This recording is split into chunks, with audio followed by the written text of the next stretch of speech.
Oh, there it is. The first hit of Spooky Tooth of the year. Oh, man. You got the Spooky Tooth tonight. Dude, Fathead's Pumpkin Beer. 9%er. Yum. I busted out the Blue Note this evening. So if this conversation goes as well as I think it's going to go, this bottle is going to be much more than a dent by the time we're done. If anybody's surprised that Jon Drake is hosting a Van Halen episode with me, you're not paying attention. Yeah. This is like my dream podcast. Only 284 episodes in, and it's finally John's dream. Yep. I'm just glad you haven't done it already. How could I do a Van Halen episode without you, man? It's just not possible.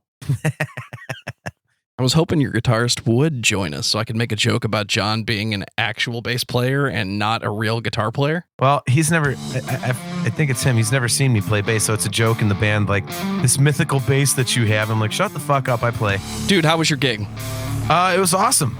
It was really awesome. It was, it literally, the sky opened up right as we were putting the last piece of gear in the trailer. And we played to, it's like really spread out over kind of like a large area. So there were a few hundred people, but they were into it. They were like far back because it was 3:30. But that place gets fucking rocking with like a few thousand people at night. And the guy that booked it was talking to our drummer. That's, you know, they talk about this show frequently.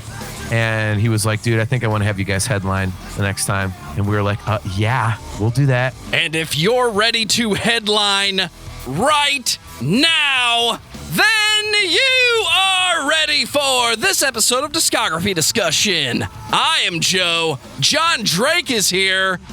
It's time. It's happening. We can't hold off any longer. It's not quite 1984, but it is 284. Jon Drake, we're talking about, say it with me, the mighty. No, the mighty Van Halen. Fuck. What have I done to myself? This is going to be the most self-serving episode of this podcast ever. I'm just going to sit back. I'm going to drink this whiskey. And when John's done talking, we're good. And I've got plenty to say, man.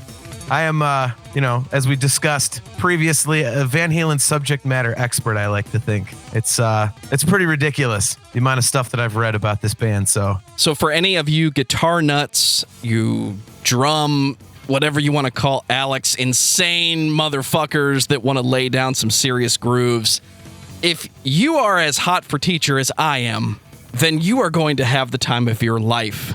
I predict we're going to piss some people off because there's going to be some fanboying. There's going to be some controversial statements.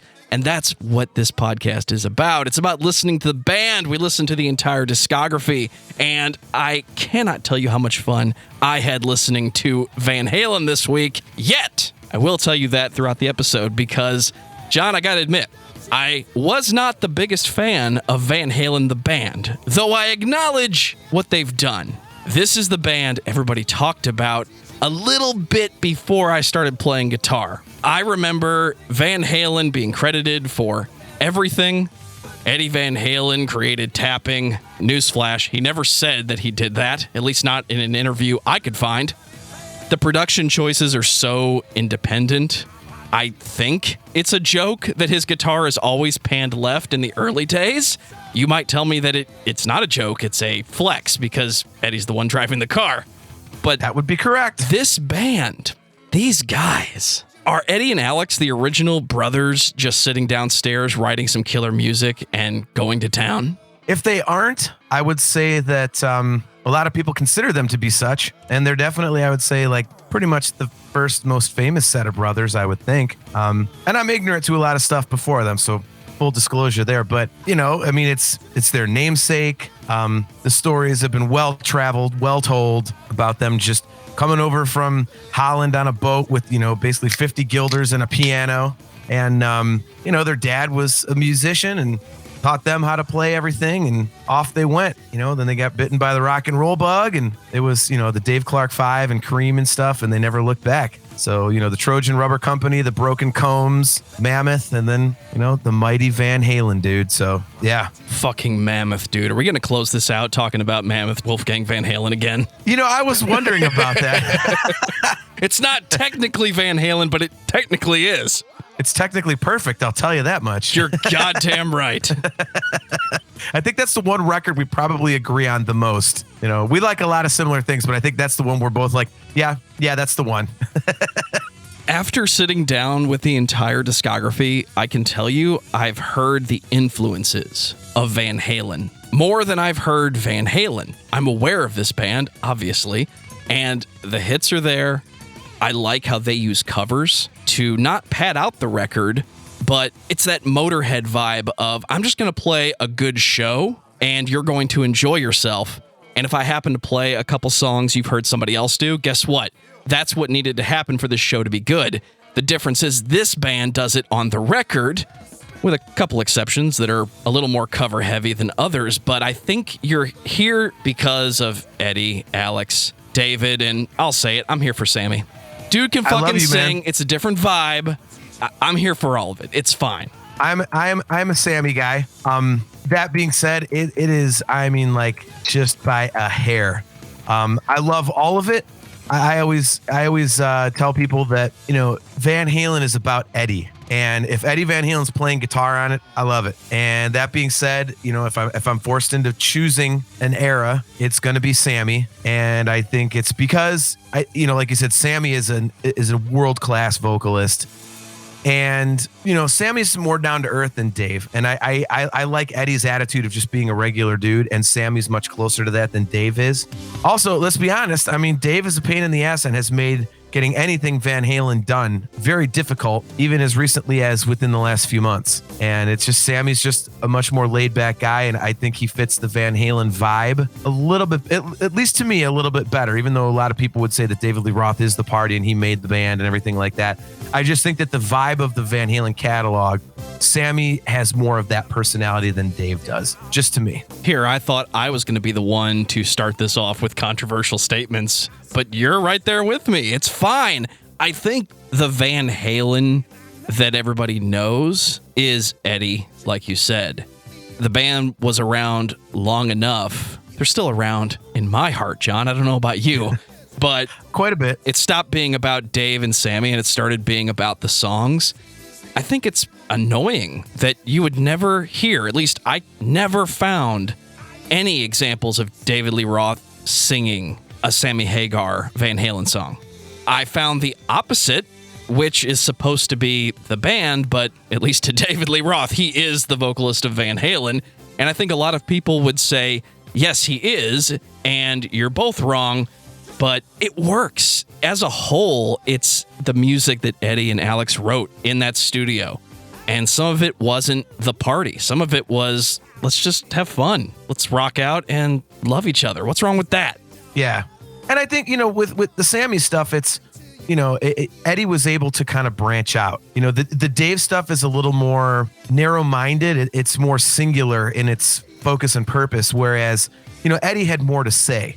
I always hate that phrase, but, you know, in this case, it is appropriate. And, you know, when you look back at stuff like, you know, an unreleased track from, you know, the Balance record, like Crossing Over, or you've got, you know, some of the stuff on that record, you know, Deja Vu, things like that. And then, you know, there's a number of examples in the Sammy catalog of stuff that you could never, ever hear Dave singing or even trying to sing. And, you know, it shows in the material they put out after he left the band. You've got the 2 songs on the greatest hits, and you've got A Different Kind of Truth, which we'll get to later. And all of it is pretty much in that David Lee Roth vein. It's not branched out like the Sammy stuff is. You know, the Sammy stuff is more diverse, and I think that's why I have that preference for it. You know, because it does show more sides of Eddie Van Halen, which is really cool, because the most underrated thing about Eddie is his songwriting. And, you know, we'll talk about this a lot as you know, the show goes on, but the thing that's always fascinating to me is that people know Eddie Van Halen as a guitar god, and that's awesome. But not a lot of people talk about him as a songwriter, which is crazy, because you think about all these different guitar gods, like, okay, you've got, like, let's say an Yngwie Malmsteen or Joe Satriani, guys like that. Well, name off the top of your head an Yngwie song or a Joe Satriani song. You might name a couple. That's awesome. Name me a Van Halen song, and you can name maybe every track start to finish for the whole discography, you know, if you're a fan like me, or if you're a casual fan, you could probably rip off like 20, 30 Van Halen songs off the top of your head, which just goes to show that Eddie was so much more than just this world-changing guitar icon. He was the band. He was the whole heart and soul of all of it. He wrote every note they ever did. I mean, obviously minus the cover tunes, but it doesn't get talked about enough, his brilliance as a songwriter. Those might be the bad examples for the guy in the room with you, John, because I can actually name most of Yngwie Malmsteen and Joe Satriani's songs, but I like the point you were trying to make. You were saying not only is Eddie a guitar god and he can shred your fucking face off, but the dude can do that while writing interesting songs and playing interesting music. I'm going to give Van Halen the pass on the cover songs. I don't think there's one song that they are known for that is a bad choice. And that means when Van Halen sits down to play, they're going to play songs that they write. They're going to play songs that somebody else writes. And you're going to have a good time because the way they play it, it's all cohesive. It all works together. And there's some oddities in here for sure. I don't think the discography's perfect, but I'm outside the gates of the camp that Van Halen is a perfect band, John. I'm hoping you'll let me in by the end of this episode. You're more than welcome, man. I always leave tons of room on the bandwagon for anybody who wants to jump on and, pray at the altar, the gospel that is Edward Lodewijk Van Halen, man. Like, literally, this is the band that changed my life when I discovered them when I was 8 years old in 1984. And it literally changed my entire life. And they've been my favorite band since then. It's never changed. And I absolutely love what they do. I love the vibe. And we're going to harp on Eddie a lot, as people are, want to do when you talk about this band. But I mean, it's true. Like, I totally get on board with his attitude about music, about performing. He's just down to earth. And, his famous saying, like, if it sounds good, it is good. I mean, you got to love that. And he did not have the typical, rock stars always have that ego to them. It's to some degree, but Eddie really was like a down to earth guy. And I met him, and he was, just waving to people and everything after playing for us. And the guy hugged me because I told him, I said, fuck music. You just beat cancer. It's just good to see you healthy back out here doing what you love to do. And he squatted down from the stage and gave me hugs. Like, thank you, man. That means a lot to me.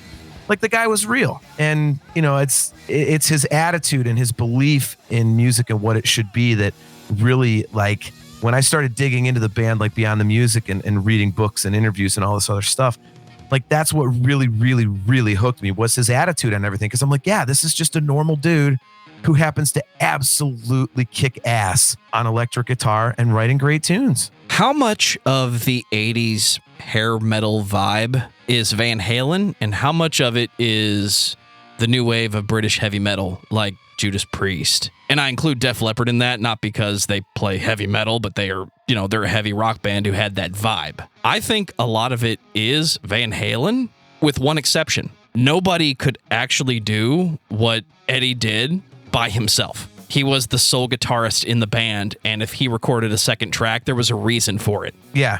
Well, I mean, and he, it's been well documented that he didn't want to overdub, didn't know how to overdub, or however you want to phrase it.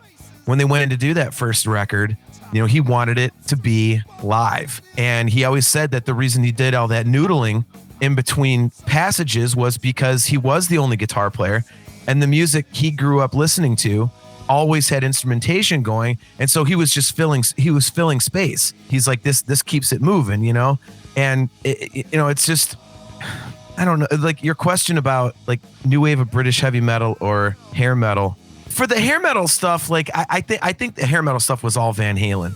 I think you have to get into the heavier bands to talk about being influenced by the new wave of British heavy metal, because I don't, when you read into these bands like a Rat or Poison or guys like that, Winger, all this stuff, like, they weren't talking about, Black Sabbath and Judas Priest and all that stuff. They always go back to, Van Halen and Led Zeppelin and more of the rock stuff.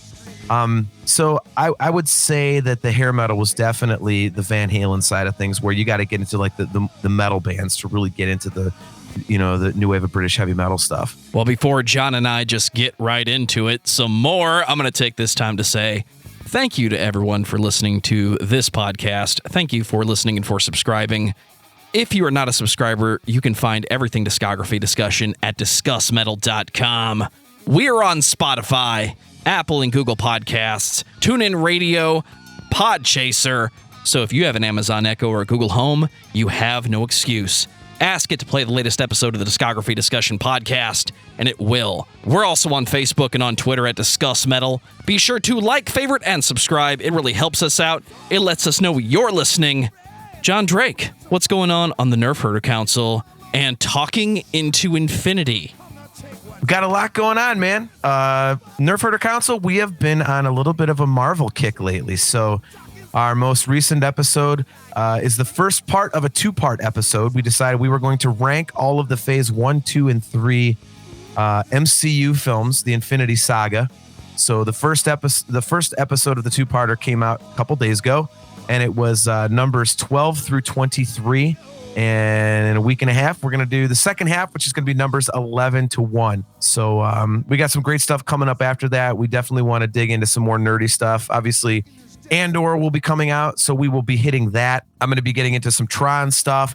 We're going to go into some Jurassic Park. And eventually, I'm going to get some Stephen King on there because I love Stephen King, and I really want to talk about some Stephen King. So that's what's going on the Nerfherder Council. And Talking into Infinity has been rolling, man. It's been a blast.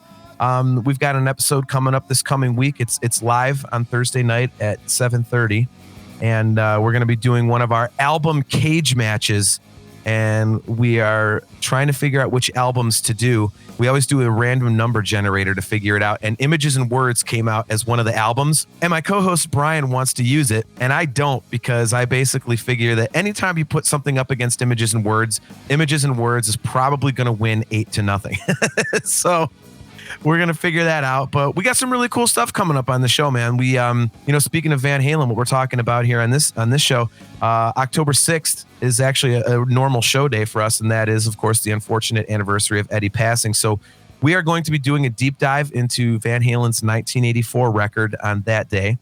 And speaking of deep dives into other stuff outside of Dream Theater, we just did an episode doing a deep dive into Rush's seminal Moving Pictures record, which was a lot of fun.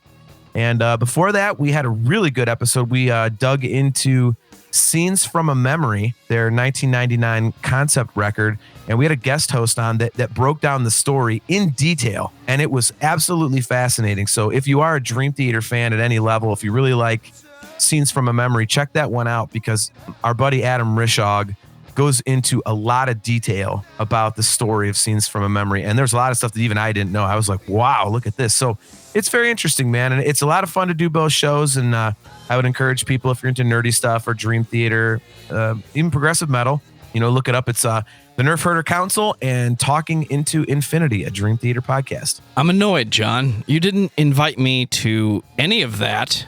Not only would I like to rate all of the Phase 1, 2, 3 Marvel films, but I'd like to defend whatever album you want to put against Images and Words, only because you can't defend any album you put against Images and Words.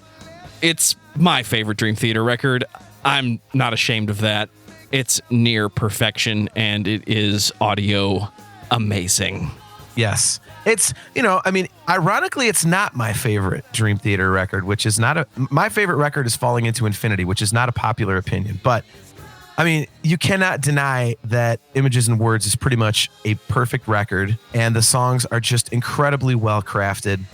And again, as much as I love Falling into Infinity, if you were to put, Images and Words up against, let's say, that one, your Images and Words is going to crush pretty much anything. So it's very difficult to do a cage match, because what we do is, we go song for song. So we make sure there's an equivalent amount of songs, and we say, okay, track one versus track one, which one wins? And we do that throughout, and we come up with a tally at the end. And Images is just so kick-ass that it's like you just can't put something up against it. It's because you go into it already knowing how it's going to turn out. You know what I mean? Like, so it's an interesting thing to do, and I just think Images and Words is an unfair comparison to anything. So what do I have to do to get involved in an end of the year battle royale where you put 4 albums against each other track by track? 4 records. Wow. Gotta go big, man, or go home.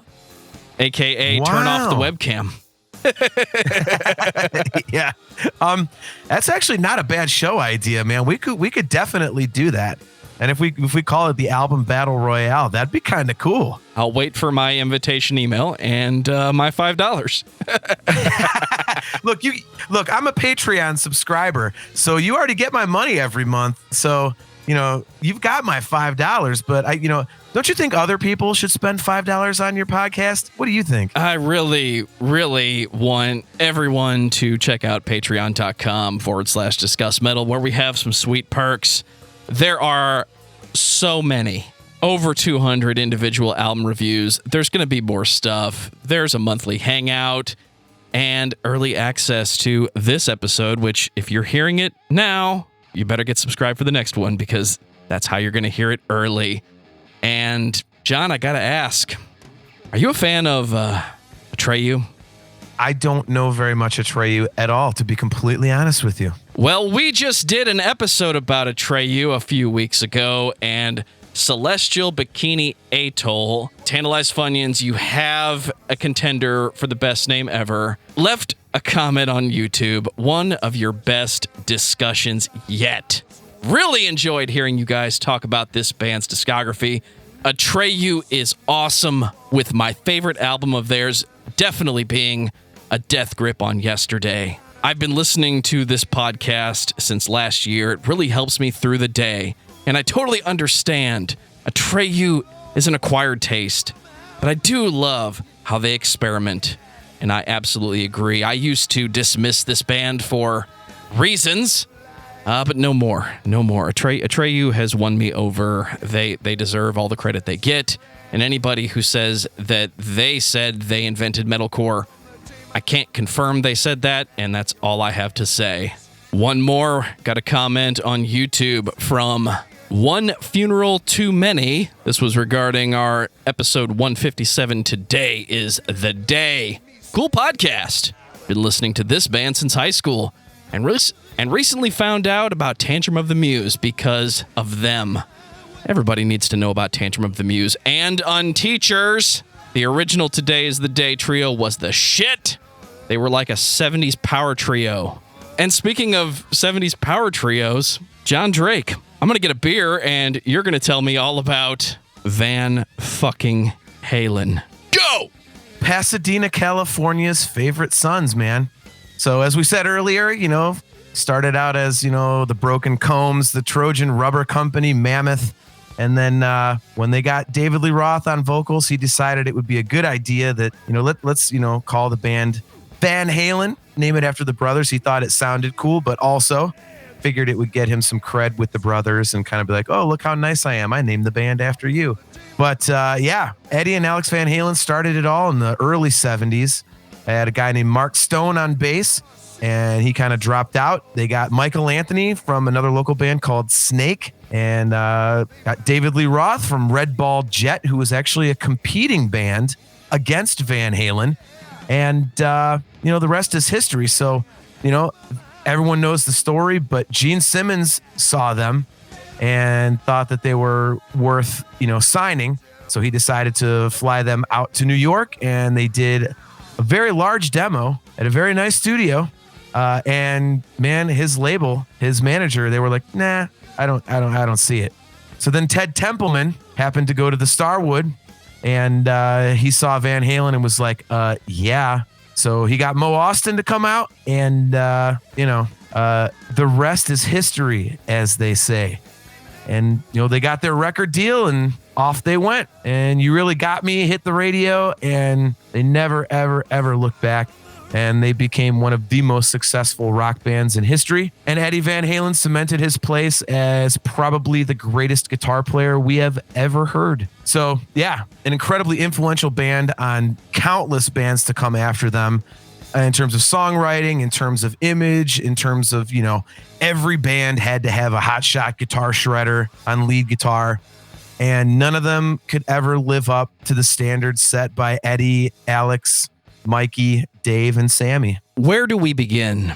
It has to be 1978's Van Halen. Props to these guys for not only getting the self-titled thing going early, but looking back, on the legacy that this band, especially Eddie, has left behind, I think it matters that the first album is just the band. This is Van Halen. It's the brothers, it's the music, it's the attitude, it's where guitar was going to go next. I've said it many times on this show. There is an entire population of people that will not accept the possibility that there has been a better guitarist since Jimi Hendrix. There is also an entire population of people that will not accept the possibility that Eddie Van Halen is not the greatest rock guitarist of all time. I think Eddie Van Halen has influenced more modern, heavy music than any other guitarist in history. And eventually, you'll hear every Eddie trick, and you don't care because it sits in your memory as part of the song. The noodling is important. I like that you called it that earlier, because noodling is what we do when we're sitting there with nothing to do, trying to figure out how Eddie did it.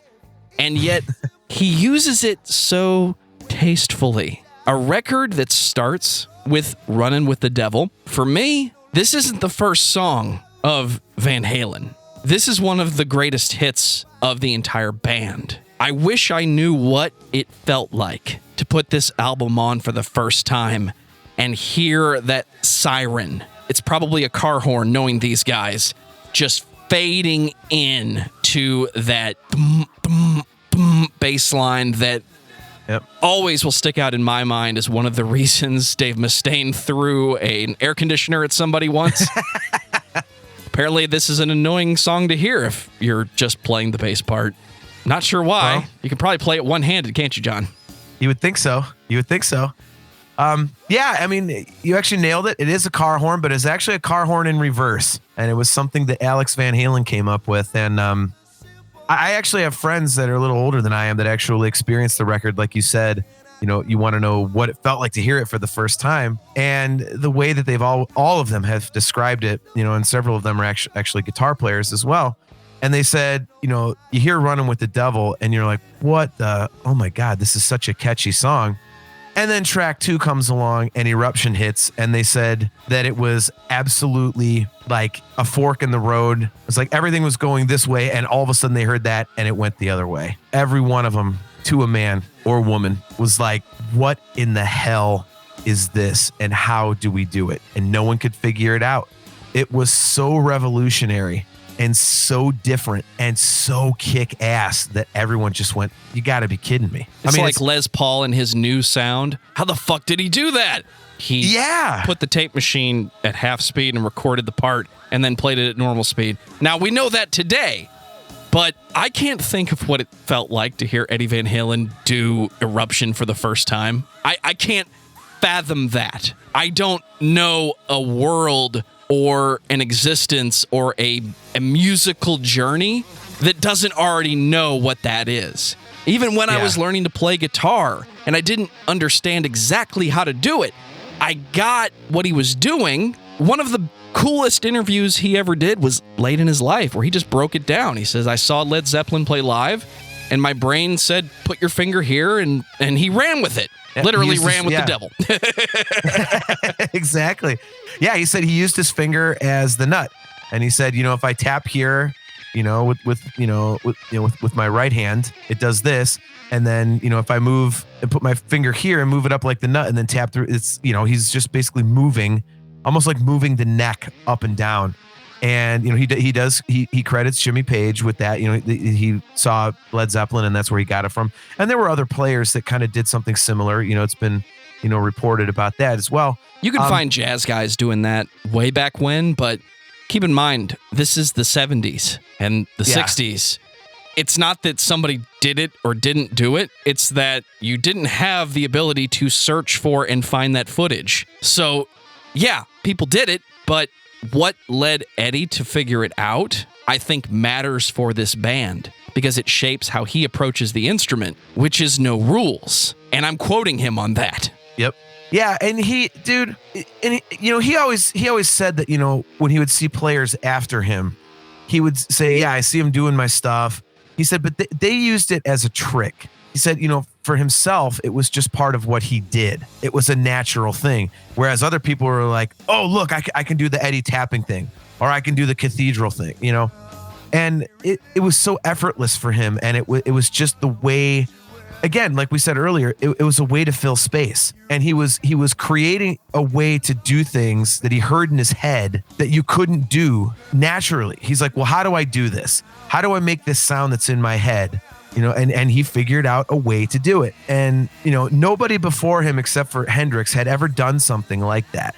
You mentioned, there's people that, won't accept the fact that, Hendrix is, the guitar guy no matter what. And it's, I think, no matter what argument you have, I think there's no denying that the two most influential guitarists ever for rock and roll would be Jimi Hendrix and Eddie Van Halen, because the instrument was played a certain way, and then Hendrix comes along and now it's played like that. And they're playing it that way. Then Eddie Van Halen comes along and it's been played like that ever since. So until Dimebag, and now it's played that way. Everybody's handing it off and making it heavier. Yep. But Eddie Van Halen, like you said, with his tapping and everything, it's part of his style. But it started with that first record, and it just became, that's what you expect from Van Halen. And you said it perfectly that it's cool that it's named after the band. It's just the four guys. And it lays the blueprint for what you get. And Eruption lays the blueprint for what you get from Eddie himself. And it's, like you hear the tricks a million times and you don't care. You're like, sweet, here comes another tapping thing. I love it. Here comes all, the goofy scrapes and the, squeals and the swells and all that kind of stuff that he does. The elephant sound, the horse sound, whatever. And it's coming and you don't care because it's Eddie. And it's so ingrained to where, like, you may say, oh man, I got to hear this again. But then if you didn't hear it, you'd be pissed because you're like, well, I'm not hearing Eddie if I'm not hearing him do this stuff. So, but yeah, they laid the blueprint on that first record, and, opens with Running with the Devil, goes into Eruption, which obviously, for guitar players worldwide just changed the game completely. And then from there, it's just a succession of great song after great song after great song after great song. It's got this fun, happy, light party vibe, some phenomenal songwriting. And, something you mentioned earlier was, Eddie panning his guitar to the left. And, they did do that. It was a conscious decision because they wanted the records to sound like a live band. So he didn't want to do overdubs. If I'm remembering correctly, I don't think he started doing overdubs, at least on a consistent basis until the fourth record, Fair Warning, which obviously we'll get to later. But, it was always like guitar on one side, bass on the other, drums, vocals in the middle, whatever. And that was a conscious effort to make it sound like a live band. And Ted Templeman, wanted it that way because they were a live band. They blew the doors off of your fucking face when you saw him live, and he wanted that on vinyl, and the best way to do it was to do it the way you would hear a band when you see them live. I want to move to Van Halen 2, 1979. One of the most consistent pieces of Van Halen for at least the first 10 years is how Eddie uses the guitar. And I know there are books and hours of video of Eddie's tone being the topic of conversation. Where we are today, for the most part, dude just turned everything up as loud as he could and then used the guitar to change the sound. The guitar in his hands. I don't want to take away from how he's playing, but how cool was it to have people talking about your sound? They called it the Brown sound. That was a myth when I started playing guitar. The mythical sound of Eddie Van Halen that nobody could ever really get right. And then you look back and you say, he just turned everything up as loud as he could because live band. It's the simplest thing you can do, and it took me 20 years to figure it out. I was jamming last week. I had everything up as loud as it could go. And then I turned my guitar down, and I just increased and pumped the volume whenever I needed to. Because when you're going to take a solo, crank it a little bit. You're going to back off and let the trumpet take the solo, back down a little bit. It's the simplest thing you can do. And how many years did we all spend buying pedals and pedal boards and wiring it up, trying to sound cool, or for others, trying to sound like Van Halen? Again, it's something I remember pieces of it, but I can't tell you what that feels like. I can't go back and tell you what it felt like to hear Black Sabbath for the first time and not know how they sound like that, or to hear Van Halen put out album number 2 and it sounds like the exact same fucking live band you saw last week. This record is so good. It doesn't start off as ready to go, but it's Van Halen 2, John. What do you got for me? It's a fantastic record. This is a weird record for me because it's a fan favorite, but it doesn't get talked about a lot. People are always like, "Oh, I love Van Halen 2." But you don't see people digging into it, There's 3 records of the Roth era that people really kind of like get into on a granular level, being, obviously the debut, Fair Warning, and 1984. And when you take the other 3 records, Van Halen 2 and Women and Children First and Diver Down, you don't hear as much about them, but Van Halen 2 is universally regarded as a great record and fans love it, but they just don't talk about it a ton. And, I love that you said it doesn't come in, with all guns blazing like the first record. But I think that's kind of cool because it opens with, You're No Good, the Linda Ronstadt cover. And right off the bat, it introduces something different. So, from the tones and everything, and I love that as an album opener because you're expecting something like, Feel Your Love Tonight, or one of those, like, You Really Got Me, or something like that. Instead, you get You're No Good. So you're instantly like, oh, it's like you right off the rip have something that's making you think, okay, what's going on?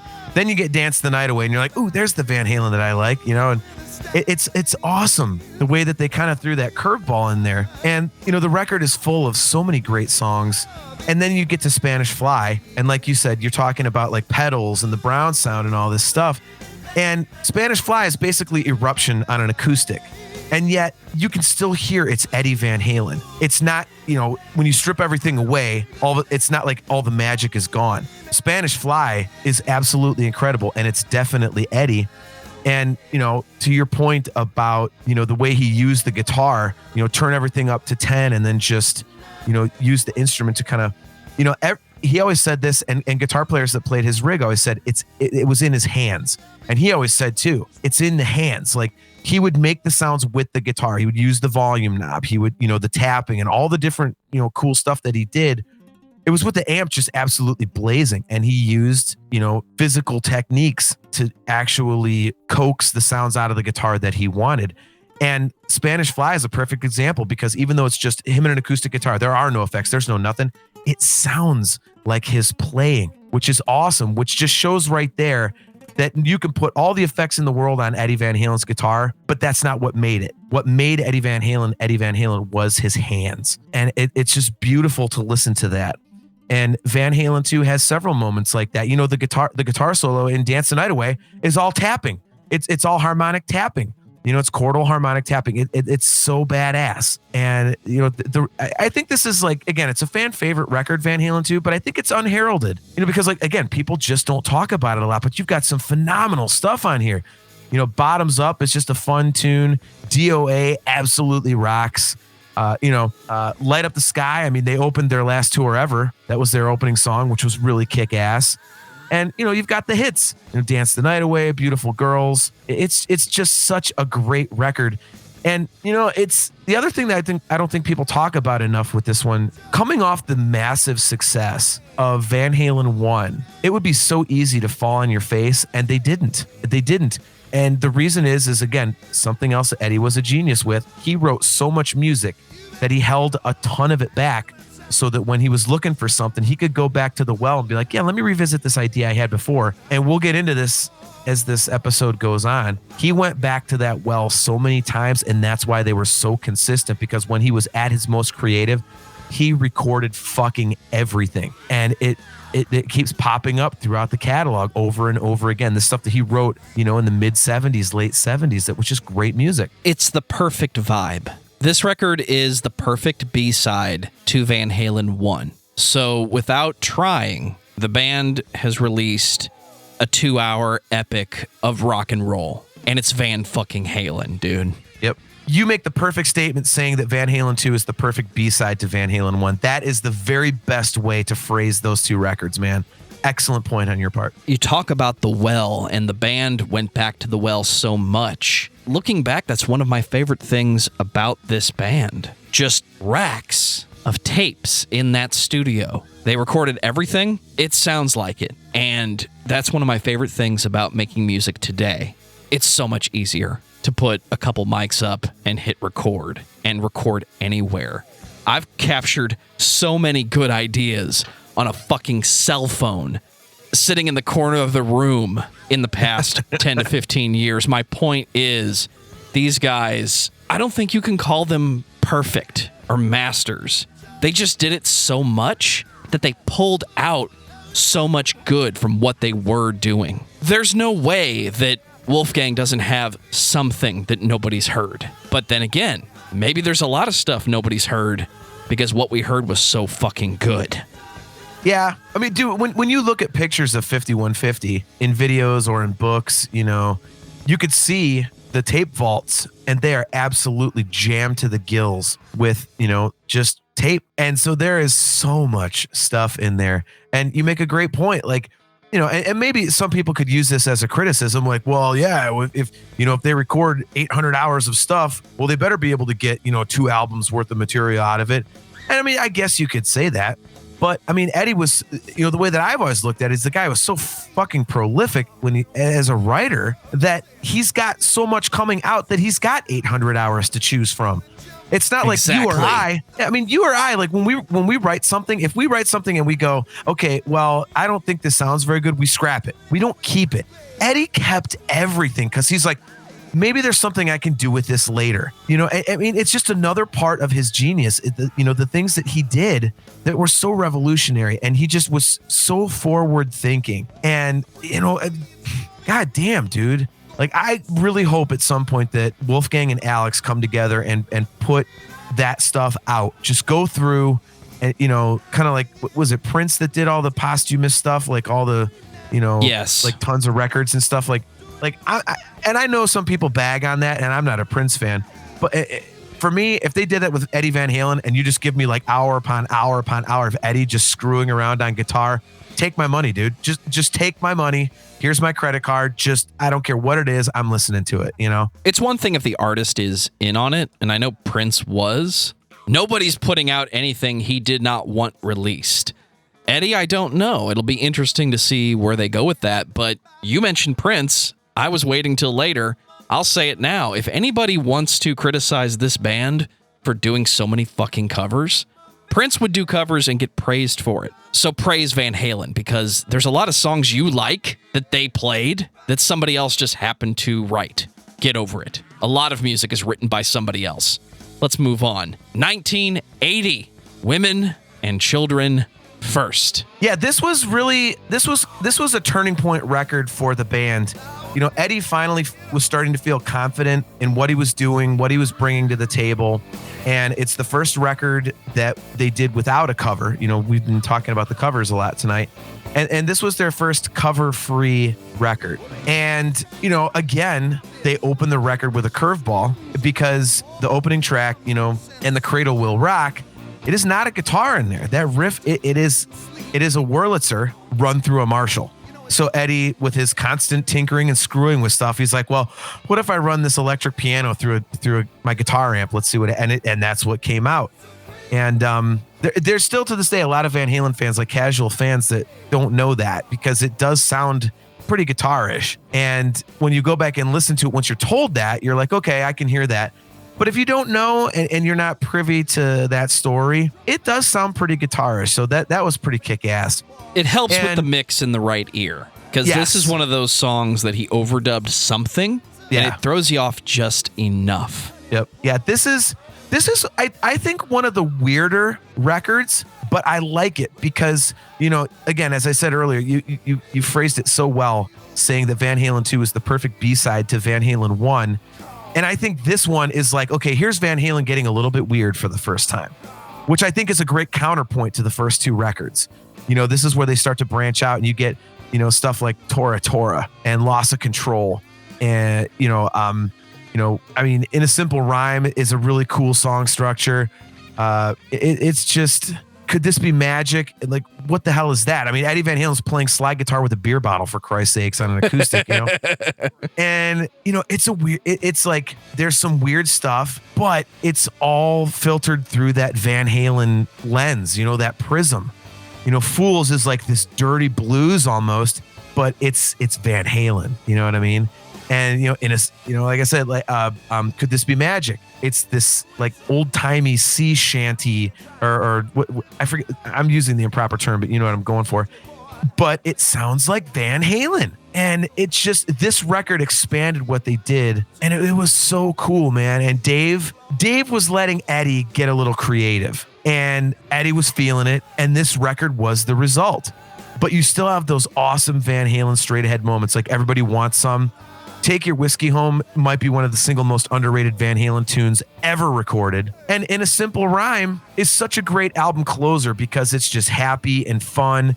And at the end of this weird record, you just get this kind of love song, And it's such a fun record because you get something different that you hadn't gotten on the previous two records, yet there's still that Van Halen anchor. This record sounds like this band has been on tour and they just want to play some fucking tunes. It's not like they're trying to reinvent the wheel or they're putting out the magical album number 3, which, by all accounts, this is album number 2. And we talk about it on this podcast all the time. You have your whole life to write your first album, then you got to do it again. This doesn't sound like a band that's phoning it in. It doesn't sound like a band that's losing their mind or doesn't know what they need to do next to keep people on the line. It's fucking Van Halen. This is album 3 in 3 years. I hear a band that's been on tour and just wants to jam. Let's try that weird shit. Hey guys, I plugged this piano into my Marshall. Dun dun dun dun dun dun.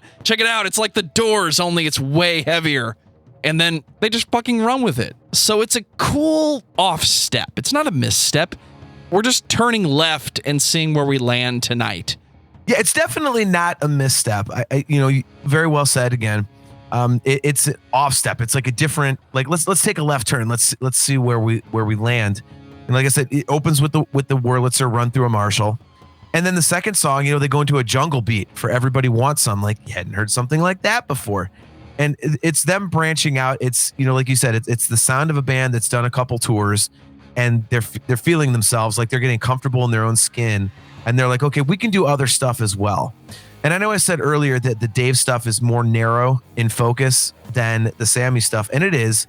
But there are moments where they branch out a little bit. And you can kind of hear it as, the Dave stuff goes along. And I think this is really the first time you hear them getting into something other than we're just a fun party rock, hard rock guitar band. And it's really, as I said before, it's really, really fun to listen to. It's just interesting. Because like I said, you go from the Wurlitzer and then you go to, Everybody Wants Some with the jungle beat. Then you get the dirty blues of Fools.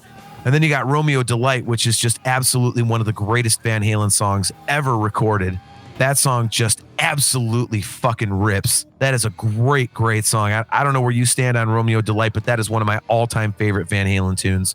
It just goes. It just goes. It is one of the heaviest moments of this album. And I think it's one of the lesser known but better written songs by the band. It's proof that everybody is listening to the radio rock of Van Halen. And even when they have little tidbits like this right under their nose, like I did 15 years ago, this is one of the sleeper hits. This is one that you pull out of your back pocket when everybody says, hey, let's play a song. What do you want to play? I want to play the same Van Halen song everybody else is playing. Dude, let's fucking play Romeo's Delight. Oh, dude, it's a great song. Yeah, nobody plays that shit. This is a song I want to hear somebody cover because I don't think I've heard anybody do it. Yeah, you pretty much hear the Van Halen tribute bands do it, and that's basically it. I'm almost positive there's some major bands out there that if you look for it, that they have done Romeo Delight. I can't think of who it is off the top of my head, though, but I want to say it's out there. But to your point, it's not common. And when people are covering Van Halen, they're not thinking Romeo Delight. They're going for Panama. They're going for Hot for Teacher. They're going Fuck for yeah, they're going Panama. Oh, dude. But Romeo Delight, like you said, it's, I don't think it's one of the heaviest moments on this record. I think it's the heavy moment on the record. Eddie Van Halen, it's just awesome. And it's got his, like I said, the volume swells and stuff like that. And then in the breakdown, feel my heartbeat. He's doing he's like, tapping the pick on the poles of the pickup. It's like, it's more Eddie doing Eddie stuff. I've seen articles that people have written saying that Eddie, if you listen to it, Eddie didn't really have anything to offer that was truly original in his catalog after Van Halen 1. And I'm like, fuck you. Like, you obviously don't know what you're listening to. And maybe you got to be a guitar nerd to know what he was doing to say, okay, no, he did have more to offer. But I don't give a shit if you're not a guitar nerd. If you don't know it and you're making that statement, you're full of shit. Because he was doing all kinds of goofy shit all the time. He always was progressing. And he really started to branch out on Women and Children First. This was the record where he really started to be like, look, dude, check out all this really goofy shit that I can do with a guitar. I can't come up with a response to that story that isn't offensive to somebody. So I'm going to move on and say, John, fair warning, 1981, and that is your only warning. So I have not listened to this album very much. I've heard songs off this album, but I have not sat down with Fair Warning in a very long time. And here we are. Jon Drake wants to talk about Van Halen. And I get to Fair Warning, and it happened again within the first 15 seconds. Oh, that was on Fair Warning? My friend, much like Running with the Devil, you cannot start an album with Mean Street and not be ready to fucking go. This is phenomenal. If you have any problems with Women and Children First, just set those aside because Fair Warning is going to take care of all of your concerns. It might be an alternative B-side to Van Halen. It's like Van Halen is making a 6-sided die at this point. They're just filling in the sides. All right, which Van Halen do I want to listen to today? Got Fair Warning again. Oh, well, this is fine. It's got Mean Street. Yep. Yeah, this is, if you talk to, the David Lee Roth fans, this is universally pretty much regarded as if you're a massive Van Halen fan, especially the Dave stuff, this is the fan favorite. And a lot of people will point to 1984 or the debut, but it's not. It is the fan favorite. Fair Warning. It is the dark record. It is the Eddie Van Halen's getting fucking tired of David Lee Roth record. It starts out, like I said, with Mean Street. And again, we get Eddie doing Eddie stuff. That intro is him actually doing slap bass, but on a guitar. And you get that intro, and also you get this super simple riff. And it comes in, and it's just dirty, and it grooves, and it sets a tone for this record that this is, Van Halen's darkest moment. And it is absolutely fantastic. And again, they're doing something different. It's changing what you're getting from the band. You make a great point saying that, a B-side to the first record, and it is, Van Halen 2 was a perfect B-side because it was, it was almost as good as Van Halen 1. It was pretty much like Van Halen 1.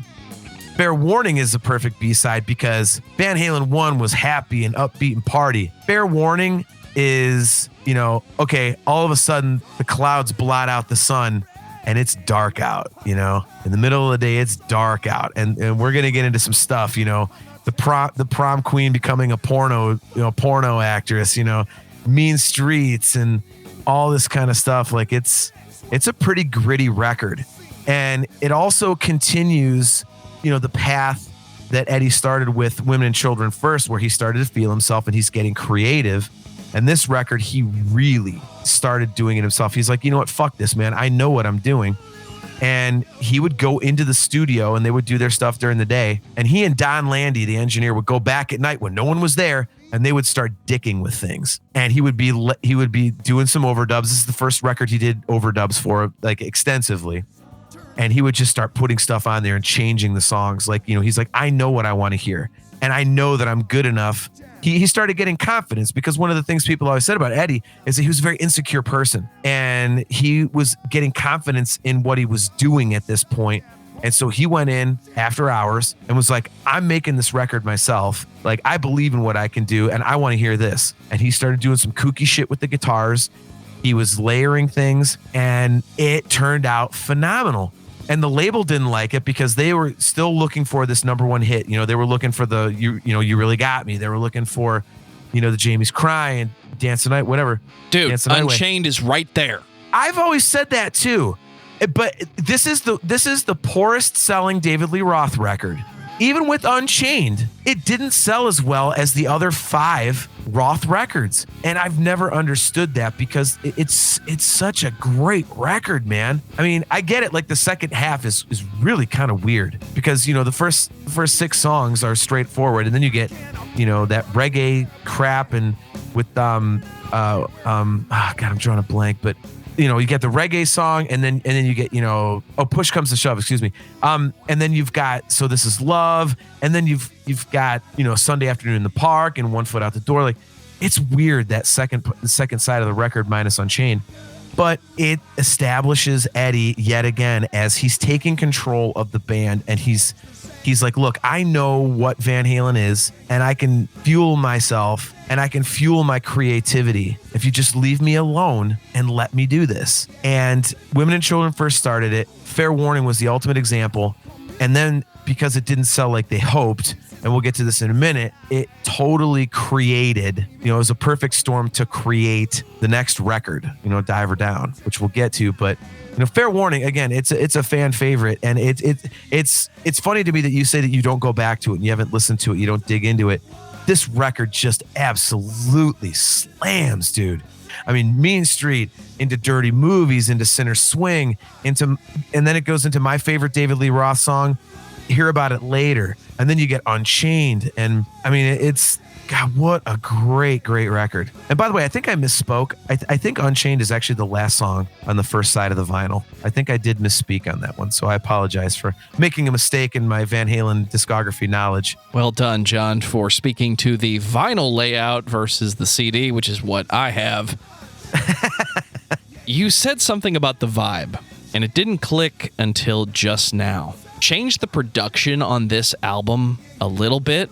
Take it back about 10 years. This is Van Halen doing a Black Sabbath album.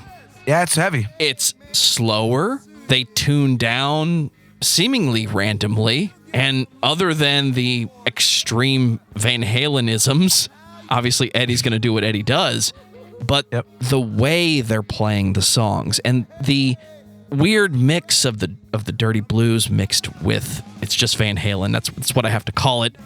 It has that vibe. And then the subject matter, is Dave just a dick? Does Dave just wake up and say, I'm going to write 9 songs about just this one really dark subject, people becoming porn stars? Like, is Dave just a dick and the band lets him get away with it? Or is it one of those, we know what works with this band, it's these 4 personalities, and even though the brothers are over there, they're the core of the music when it comes to the presentation and what the records are about? Is Van Halen successful basically because Dave's a dick and he runs with a concept? Because I've seen the drama basically my whole life, I don't know what's real and what's the story of the day. Dave is a dick. You know, it's, again, like, you know, I joked, you know, introing the show about I've read everything there is, but I actually pretty much have. I've read most of it because I seek it out. And they all tell the story like Dave is kind of a jerk. And, you know, if you read Noel Monk's book, he was their manager for the, you know, the David Lee Roth years. He says, you know, that Dave was he was an insecure, egotistical jerk. And the guys kind of had to tiptoe around him because they didn't want to deal with his bullshit. So yeah, I mean, to that part of your question, yeah, the guy was a jerk and he still is. And there was a very recent article within the last couple months in Rolling Stone about this guy that just randomly emailed Eddie Van Halen, like he wasn't sure if it was actually Eddie. He found his email address somewhere on the internet. I forget what it was, but you can look it up.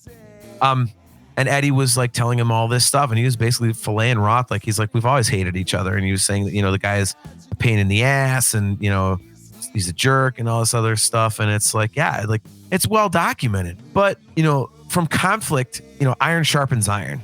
And out of conflict, some brilliant, beautiful things can happen. And I think that was kind of, you know, the Van Halen formula with David Lee Roth and Eddie Van Halen. You know, in the beginning, it was, you know, Dave just wanted to get with these guys because he knew that they were the band to be with. Like Dave, say what you want about him. He is unbelievably intelligent. He's very calculated, and the guy's got an incredible amazing head on his shoulders. man. Yes, one of the best, if not the best, frontmen ever. And he's damn smart, dude. He knew that if he hooked up with Eddie Van Halen, that he would have a gravy train because Eddie was going to put asses in the seats. An actual train of gravy. That sounds delicious. Right? Right. And, you know, bringing back so the classics tonight, y'all. Is that a show inside joke that I'm not privy to? Did I just miss something? Yes. That's okay. At least it's there for everybody else. But yeah, so, you know, Dave was smart enough to know that Eddie was the guy, and that Van Halen, the things they were doing, like that's who you hook up with. And, you know, because of that tension and everything, like fair warning that this is what happens. Fair warning comes out when Eddie finally has had enough and he's about, you know, he's considering quitting his own band, and he writes a dark, heavy record, and Dave is feeling that dark, heavy vibe. So he writes Mean Streets, you know. He writes about, you know, the prom queen being, you know, going into porn, stuff like that, you know. Sunday afternoon in the park talking about, you know, banging some married chick, and he's pissed off because the husband comes home, you know, all these kinds of things. And it's, you know, Dave's attitude has always pissed me off. And I just don't like how he just, you know, he basically has the attitude of, I'm going to serve you whatever shit sandwich I want, and you're all going to slurp it up because I'm Dave and you love me. And I've always hated that, but the guy was brilliant. You cannot deny what the guy did. And Fair Warning is a great example of that, because when Eddie's music gets dark, Dave's like, all right, you want to go down in the gutter? I'm putting on my water wings, dude, and I'm coming right in there with you. I'm floating right past you. And it sounds fantastic. You know, Dave didn't try to go a different direction. He didn't go, well, I'm going to write some really happy shit over this really dark shit. He's like, no. I see what you're doing. Like, and I see what you're doing, and I raise you two more. Like, he knew exactly what the music required, and he went down there and did it. And it turned into an absolutely phenomenal, underrated record. It makes me wonder how much of it is the public side of the personality. Is it the lead singer, the portrayal that David Lee Roth became accustomed to? Because if you're going to be a successful everything in the 80s, you have to be flashier, you have to be louder, you have to be better than everybody else. And if you're not, you have to tell everybody you are. Now everyone's confused because everybody's saying they're the greatest band of all time. Van Halen may actually be. It's hard to not become full of yourself. And this record reflects a bit of that darkness, but again, it's got that vibe. And how we're going to follow this with Diver Down in 1982, I don't think we can. This record has been criticized for being cover heavy. I repeat my previous statement. In hindsight, I don't care. Your favorite Van Halen songs, whether they're original or they're someone else's music played by this band, you love it. I'm okay with bands doing a cover record. It's a trend that I'm used to because so many bands did it. When I was learning to play guitar, around the time Garage Inc. came out from Metallica, I was used to a band I like having a plethora of music and then playing a lot of covers. It was a gimmick and I liked it. I don't think this is a bad record. I think you can criticize this record for not being original content or not very much original content, but I don't think you can say it's a bad record. If Van Halen showed up and played Diver Down in its entirety, it'd be a good show. Yeah, it is a good record. And it's a direct response to Women and Children First and Fair Warning, because Eddie was getting more and more creative, doing his own thing. He's like, fuck you, I know what I'm doing. And because they didn't get those giant smash hits, Dave and Ted Templeman were like, look, we need hits. So we're going to do what we did in the first record. Remember You Really Got Me? Remember how that was a cover? And it was such a big smash? Well, here we go. We're going to do this. And the whole record was predicated on a cover that was only recorded to be a single. So this is a very unique record in the Van Halen catalog because it was not supposed to be what it was. And when I say that, I mean that it was supposed to be a well thought out, well planned, well written record that they took a lot of time to do because they had been, album tour. from 1978 and so on. And they were getting fried. And their manager, Noel Monk, knew it. And he was like, all right, after the hits did not come from Fair Warning, he was like, okay, I know these guys have a great record in them, but they haven't had time to do it. So we're going to give these guys time to sit down, write a great record, and actually take their time, relax, and really do this. And Dave was like, well, we're on a hot streak. We've got to get something, and the label wanted something, in the marketplace. Let's just remind people Van Halen's still here. So they went and they decided to do Pretty Woman. So they went into the studio, recorded Pretty Woman as just a standalone single to be like, hey, Van Halen's got something out there. Remember Van Halen? Haha, here we are. And it blew up. And then the label went, oh God, we need a full record. And then it became shit. To the point where the studio they had used for the first 4 records wasn't available because they had to rush in so quick that it was already booked. So they used it was Sunset Sound for the first 4, and Diver Down was recorded at Amigo. And they had to go in and do this. And because, they were tired of Eddie's I'm going to be creative stuff on, Women and Children First and Fair Warning, they were like, we need to do, a cover. They did and the success of Pretty Woman just, added more gasoline to the fire. That was David Lee Roth and Ted Templeman saying, see, these cover songs work for you guys, which is why, Diver Down is more than half cover songs. Where Have All the Good Times Gone? Let's see if I can remember them off the top of my head because there's so many. Where Have All the Good Times Gone? Pretty Woman, Happy Trails, Big Bad Bill, Dancing in the Streets, and Pretty Woman. There's 6 cover songs on this damn record. Well done, sir. Dude, if I'm going to call myself a subject matter expert, I better know that shit.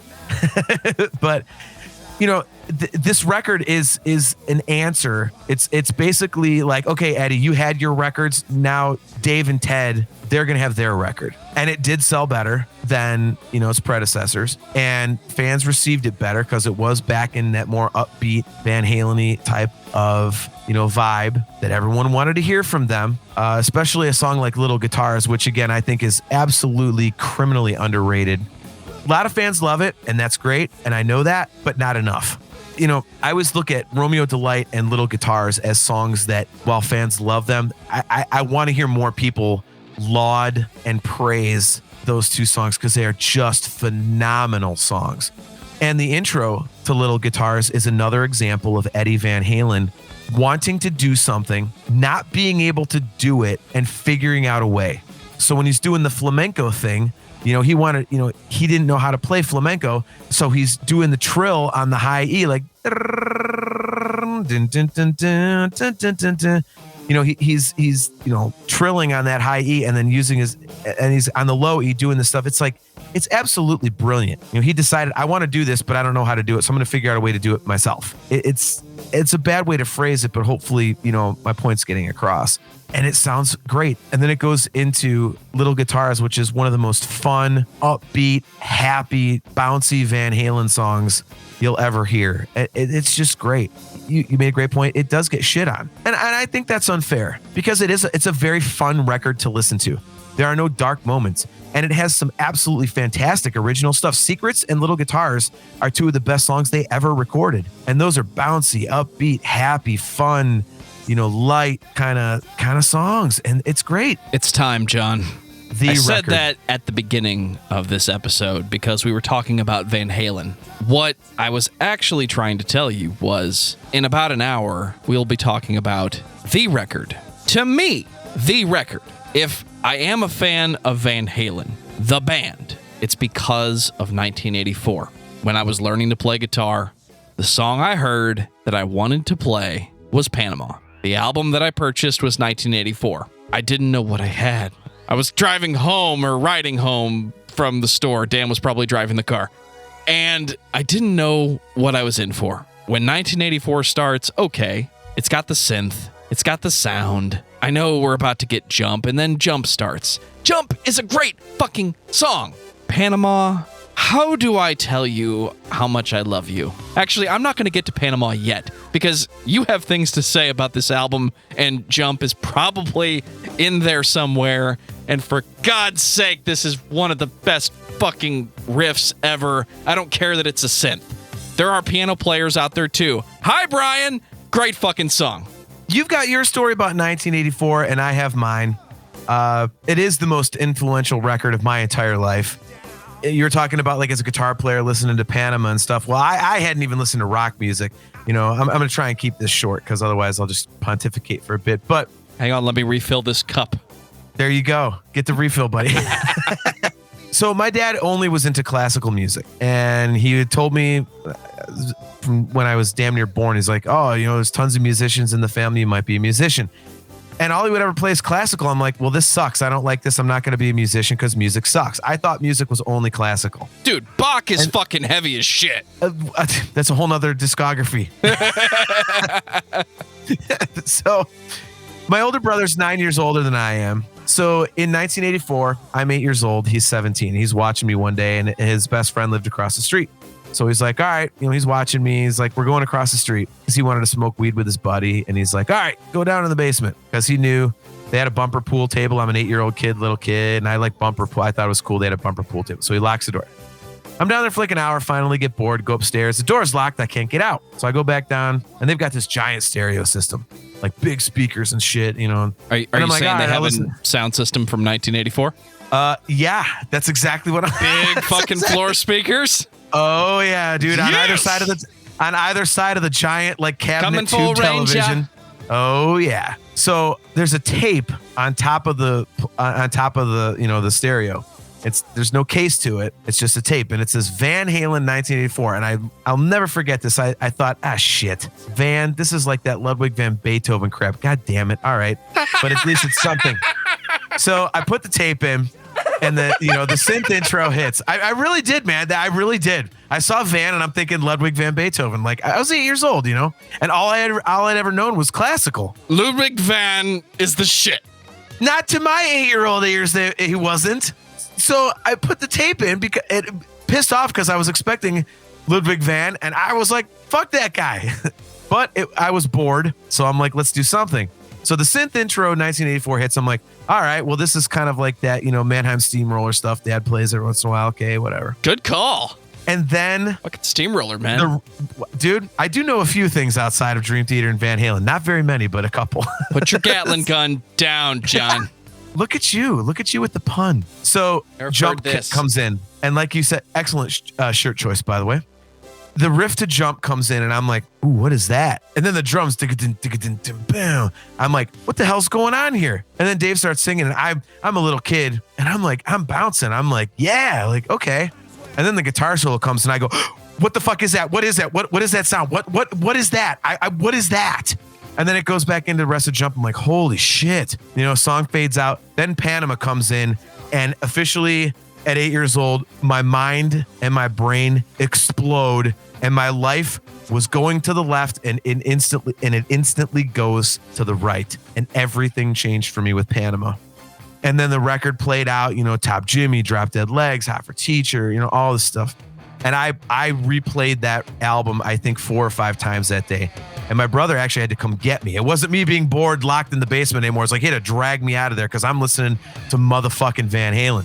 And of all ironies, the song that got me into electric guitar, as I said, you know, a second ago, is Panama. I was like, holy shit. It's the right answer. We didn't have cable at that time. When we finally hooked up cable a few months ago, I'm like, I want to see MTV because my friends had MTV.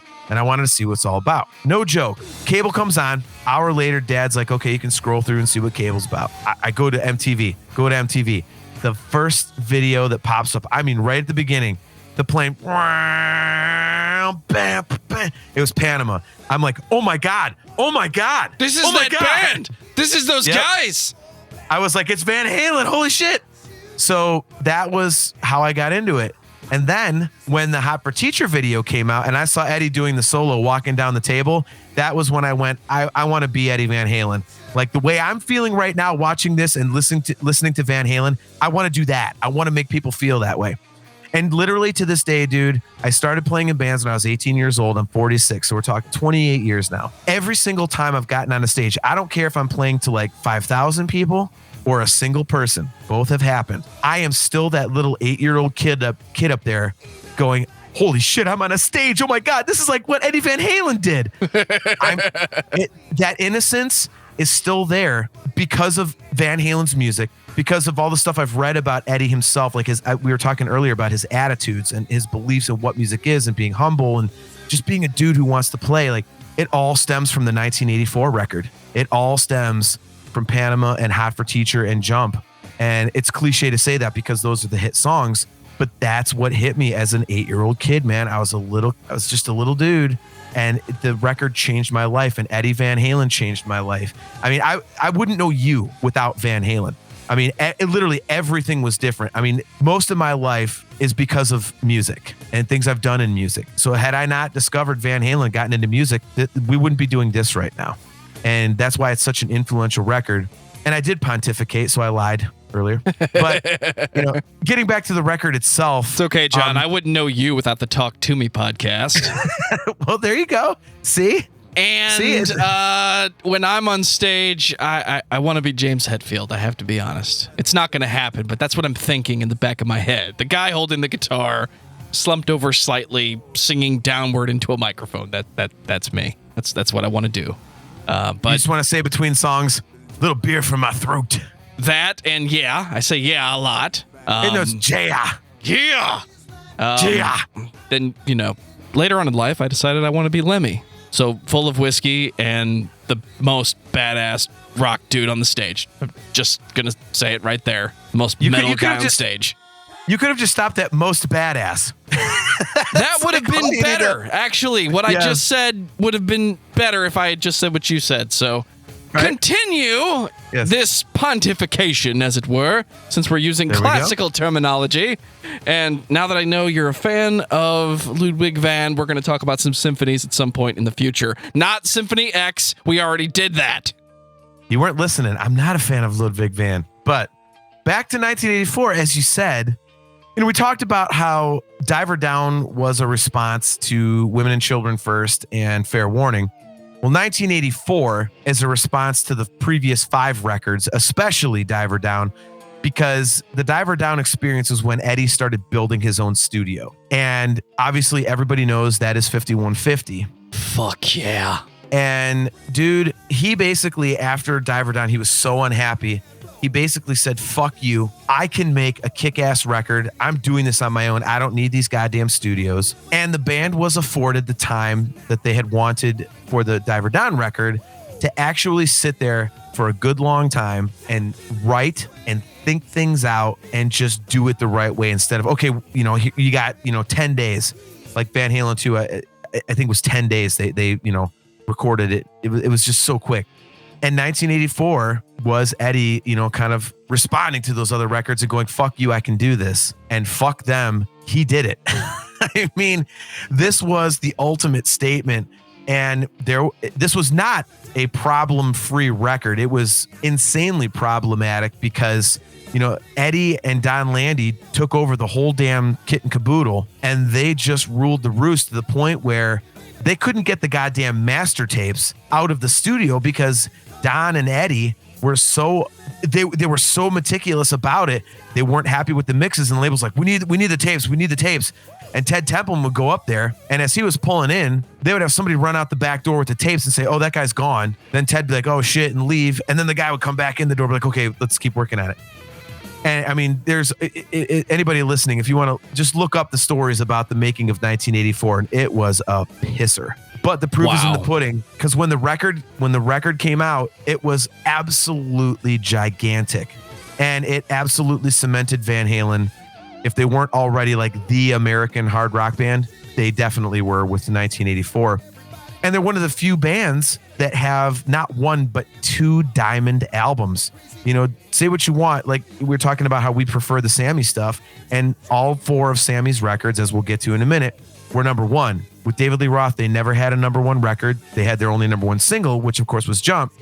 But they bookended 6 records with Diamond and Diamond. Van Halen 1 and 1984. It's incredible. That kind of success is unsurpassed. It shows Eddie's incredible songwriting ability, because the first record was him as a kid writing this stuff just raw and from the heart and everything, and just it was a beautiful record. It was full of energy and youth. And 6 years later, he's, whacked out on booze and coke, and he hates his lead singer hates him. And there's all this drama and drugs. And Alex Van Halen is so deep in a bottle of vodka that he's like literally having hallucinations and driving to his parents' house in the middle of the night and sleeping with them like he was a little kid. Again, read Noel Monk's book. That's a legitimate thing. And yet among all this, and taking all this time on 1984, they have the exact same success, if not bigger. And so both sides of Eddie, it just shows that innately he was a phenomenal songwriter and musician. And you get stuff like, Top Jimmy, again, a criminally underrated song. He plays a Ripley guitar where each string, on the guitar is panned to either side. So if you listen to the song in headphones, you can hear doon doon doon doon doon doon doon doon. But it's like left, right, left, right, left, right, left, right, left, right, left. It's unbelievable. And Drop Dead Legs, he was just like, let's write a simple song. So he does. Hot for Teacher, absolutely legendary and one of the most unique song structures ever put down on tape by a band that was not known for being, and I hate to use this term, so I want to get your opinion on this. It's a little bit progressive. They're known as just a straight ahead rock band, and Hot for Teacher sounds like a straight ahead rock song, but it is not. That is a weird song if you really dig into the actual song structure and what they did in that. It is a boogie. It's not a rock song. And I say that because as a young guitar student of the game, person trying to figure out how to do all the fancy stuff, two songs that stood out to me were Satch Boogie and Hot for Teacher. Trying to figure out the structure of the song is not the point. There is an entirely different approach to music that predates this record and exists today in some of your rockabilly and psychobilly camps, and even in jazz, where you use the chromatics to build tension. And this is an expert example of throw out everything but the vibe. The band has a chord, we're playing fast, blues it up. You've heard this A with a C bend in the middle riff 10,000 times. Everybody's done that. ZZ Top, Spirit in the Sky. Just saying, you've heard this before once or twice. AC/DC did this so many times. AC/DC wrote one song and played it 10,000 times on their own. That's not my point. I love AC/DC, by the way. Nice. But this type of tension is something that you heard in bop, in hard bop. It's more akin to jazz and punk rock, as polar opposite as those things can be, than it is to what the majority of rock bands were doing in the 80s. But it was a fun musician trick. It was a way to shout out to the musicians in the audience, but still entertaining everybody who was listening. Hey guys, we don't have to stick to the structure. We can just break it down a little bit, slide in, slide out, and then get right back into the groove. I think I saw more than one video of Eddie. He would show up and play with anybody's band. He was on Letterman a few times, playing with Paul Schaefer and his band. He played a couple Les Paul tributes. And almost every time you saw him after this record was released, he was playing Hot for Teacher with that band. Not because it was a really good song, but because it was a good groove and the band was into it, and it wasn't a Van Halen song. It wasn't a song that you couldn't play if David Lee Roth wasn't in the room. So here's Hot for Teacher. It's just a really cool groove. It shows off that Eddie is a good writer. It shows off that Alex can play a bit faster. I can hear the conversation in my head. I've been part of that conversation. Can we just play something and play fast? Yeah, faster. Just get stupid. And then this is what comes out. So I feel like that's what this is. It's not normal to Van Halen, but this is what happens when you push those guys to do something. Just do it right now. And I'm convinced the overdubbed drums in the beginning, I'm convinced that's a mistake. Somebody started the track at the wrong spot, and what we got was that, and happy accident, somebody caught it and said, no. It's cool because of the way that it overdubs and lays on top of itself. Somebody cut a piece of tape wrong. I don't care what the answer is. It's a good accident. Now, are you talking about the second the song kicks in, that you're talking about that? Yes. 5 seconds in, you hear two drummers. They're both Alex. Okay. You're not hearing drums. You're hearing one drummer. See, I'm gonna drop some Van Halen knowledge on you. That is Eddie Van Halen's Lamborghini. He was recording the tailpipe of his Lamborghini. And then when you can tell it's an actual drum coming in, like it does sound like two drummers. When you hear like, oh, here's the second drummer. No, that's when the drums actually kick in. The thing before is Eddie's car. How many times is Van Halen going to go back to the well and put their fucking car on the album? Dude, it's twice on this record. It's fucking cool, by the way. Yeah. It's twice on this record. I'm really glad you brought up the boogie thing because they do go back to the boogie a couple times, in the future, and it sounds great. Boogies are a fun way for guitarists to show off. Yeah, but I think the other thing I'm glad that you brought up was the speed thing. It's like, oh, let's play fast. Because I think there's a song on this record that doesn't get the credit it deserves, and it's Girl Gone Bad. Because that song moves, and it's fast. But if you listen to the instrumentation with the drums and the guitar, outside of the, like Eddie's holding, he's just holding out chords. And Alex, the song is fast because it's a very simple drum beat. It's not like it's fast and busy. They're both doing such simple stuff, but the song is like you're headbanging like a motherfucker, and it's so simple and so in the pocket, man. And people just don't talk about that. It's one of those musician things, obviously. But when you talk about the boogie, I think, Girl Gone Bad is not a boogie, but it's one of those things that gets overlooked, kind of like how Van Halen were absolute masters of the boogie. Like as I said, it's going to come up later. But Girl Gone Bad just doesn't get the credit it deserves for being super simple, but it moves and kicks ass. That song is a goddamn freight train, absolute freight train. And, they teased it at the US Festival in 1983, their drunkest show ever. And, they were in the middle of a jam and they just started playing Girl Gone Bad. And, I can't imagine what that was like for people. Like they're in this jam and, 350,000 people are just hammered off their ass. And Van Halen just goes into a jam and you hear this like and you're like, whoa, God, that rocks. And you're like, oh, they're just making it up. Oh, no, it ends up on the record. And another case of Eddie, like, oh, look at this great idea that I have. And he brought it out live. He's drunk. He's like, fuck you. I'm just going to play this thing. Like, it's more of Eddie doing what Eddie does. And the record closes, with something we talked about earlier, going back to the vault. House of Pain was written, during the time of the Gene Simmons demos in 1976. I'm sorry. I'm really glad you did that because I was going to do it if you didn't. But, they had that song, on the Gene Simmons demos in 1976. And here we are in 1984. And here comes House of Pain, a rewritten version, obviously. But, Eddie goes back to the well and it's an absolutely kick-ass song. And that is a nasty riff. You as a guitar player, like,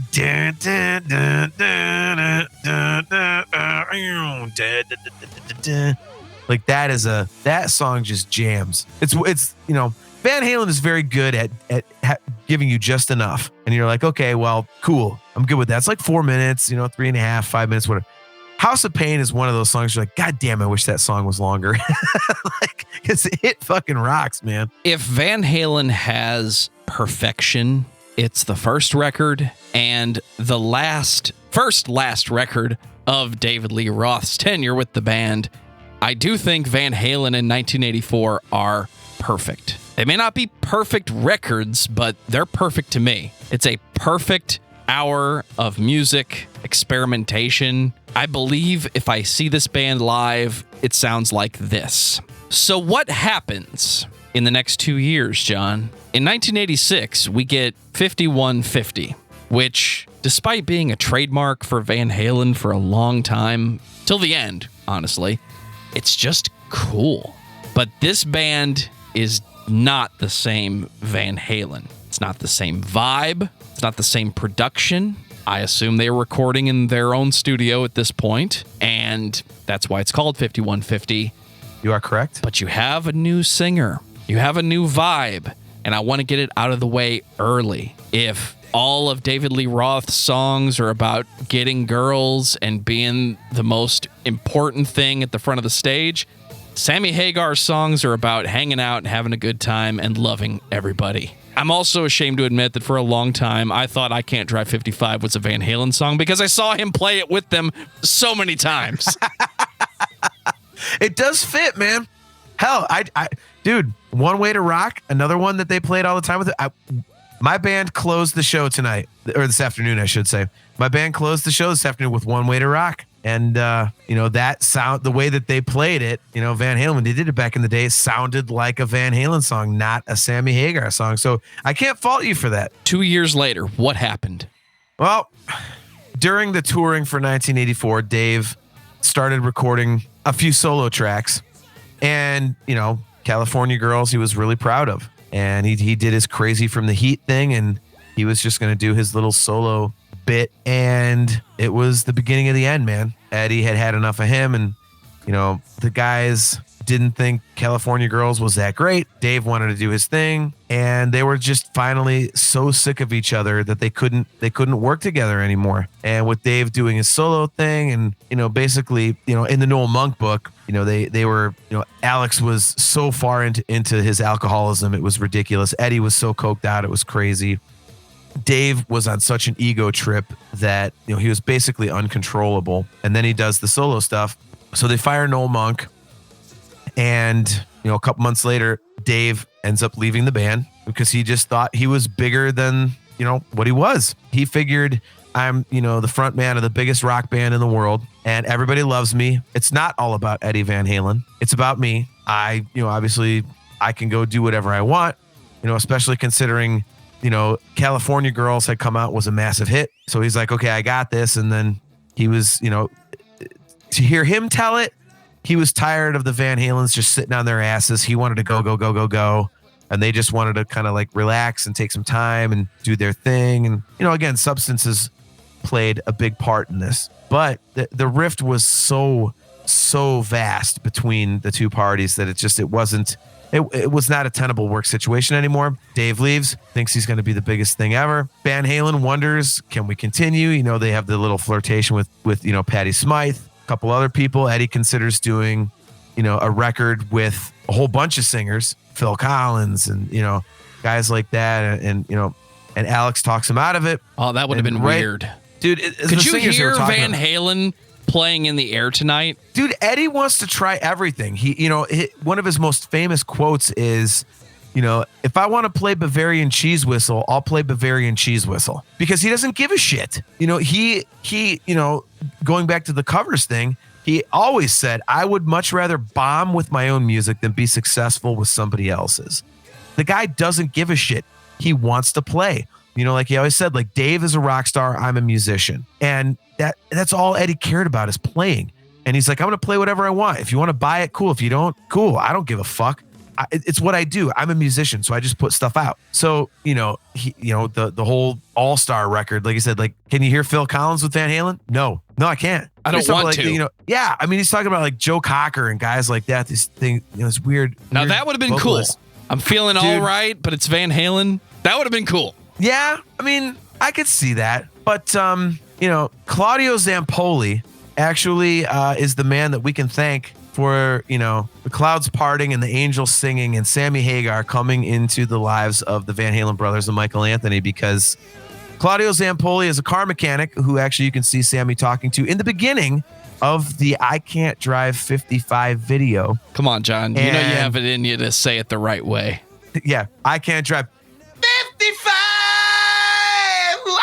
So well done, sir. Well done. It's as good as you're gonna get. So Claudio Zampoli had a high-end mechanic shop. He was actually a salesman for Ferrari. I believe it was Ferrari, either Ferrari or Lamborghini. But he had a repair shop, and all the rock stars would take their cars to him. And, Sammy had a car in there. It was basically a race. It was a Ferrari, but it was like one of the top-end ones, which in his book, Red, My Uncensored Life in Rock, which is a phenomenal book if you have not read it, he says that like the tune-up on his car basically costs the same as buying a regular street car.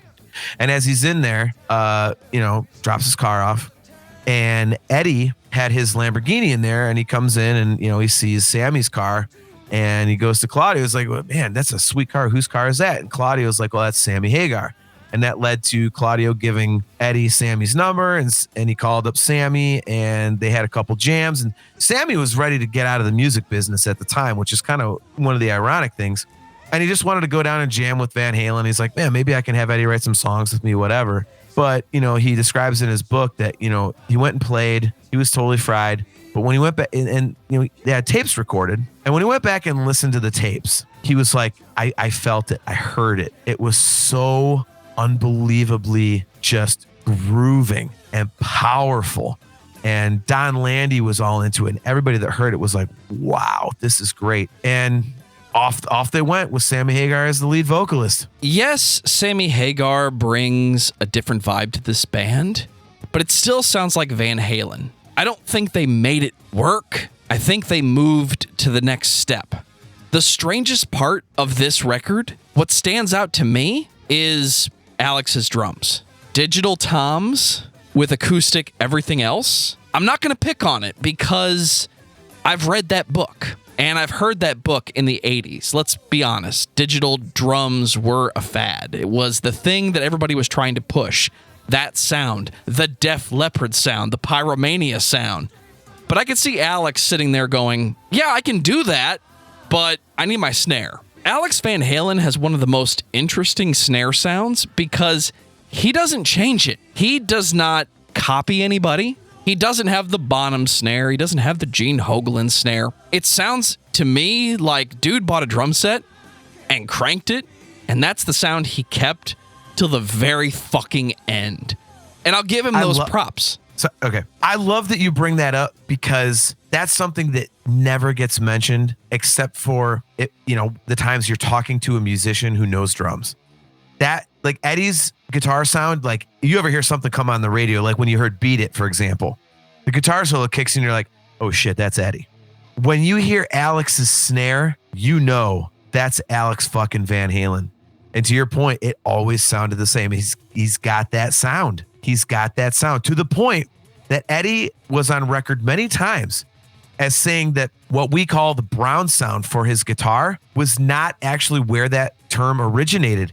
The Brown sound was actually used to describe Alex's snare sound. So, I mean, it's just iconic. And, again, if you're a musician, you know it. If you're a Van Halen fan, you've read up on it and everything, you know it. But the average, just music fan who's kind of into Van Halen, they don't realize it's there, but it's always there. It's like that beat up pair, your favorite pair of beat up jeans or shoes.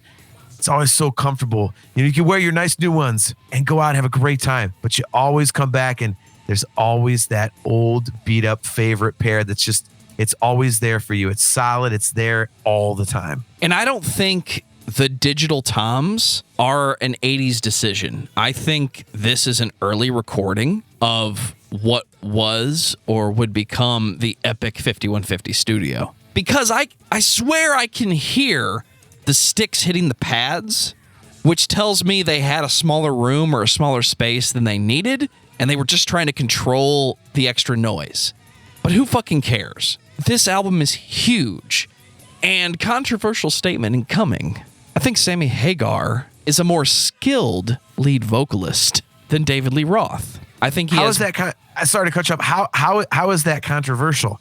No one can deny that. Even the most fervent Dave honks, and believe me, they're out there, and boy, are they obnoxious. But even the most fervent Dave honks, you got to admit, Sammy is a phenomenal vocalist. Dave kind of yells. And if you do your Van Halen research, Ted Templeman had a bitch of a time recording Dave's vocals because the guy didn't have good rhythm, didn't have good pitch. So I don't think what you just said is a controversial statement. Why do you think it's controversial? Because Dave is arguably the greatest frontman of all time.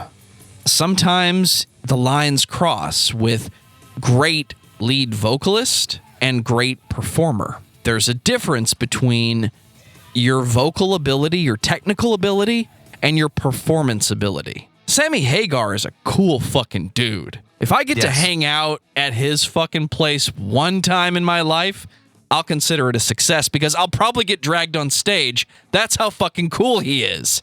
Yep. Dave is the epitome of the 80s frontman. It's all about me. And other vocalists do the exact same thing. Freddie Mercury commanded the fucking stage. Yes, it was about him, but it was about the band. It was about the music, and it was about how everybody was there to participate in the fucking show. Sammy Hagar makes the vibe totally different. Everybody's there to have fun, and everybody's there to participate. Sammy Hagar is showing off the band. And I think there's a piece of Van Halen's history that you need the vibe to be a little douchey at times. And I think Sammy Hagar just cleans it all up and says, guys, no, this is the greatest rock band of all time, and I'm just going to sit here and sing, and we're all going to hang out together. If anything, Sammy is an example of what everybody should be doing, but everybody's still trying to do what Dave's doing. Yeah. No, I totally agree with you. And, Dave himself phrased it absolutely perfectly, because his famous statement was, Sammy throws a party, I am the party. And you can't say it any better than that, Well said, and sir. Dude, I mean, I give Dave all the credit in the world for that. And, he's correct, but that's also why Dave is a goddamn douchebag. Dude, I was super lucky. I got to interview Sammy in 2002. And if I wasn't the first person to hear this, the first quote unquote journalist to hear this, I was right in the front of that line. I was one of the first people that he told. I asked him flat out.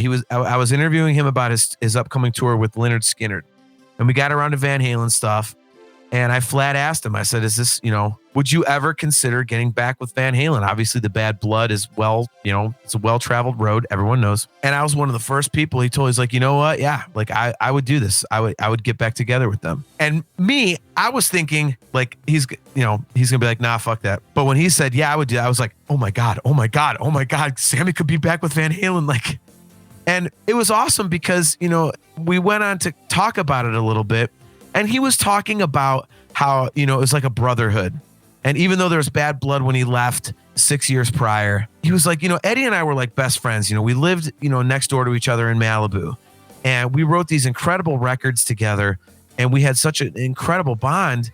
And, hell yeah, I'd revisit this stuff. Whereas whenever, it would come up with Dave, it was always, we're the soundtrack to your summer. Look how great we were.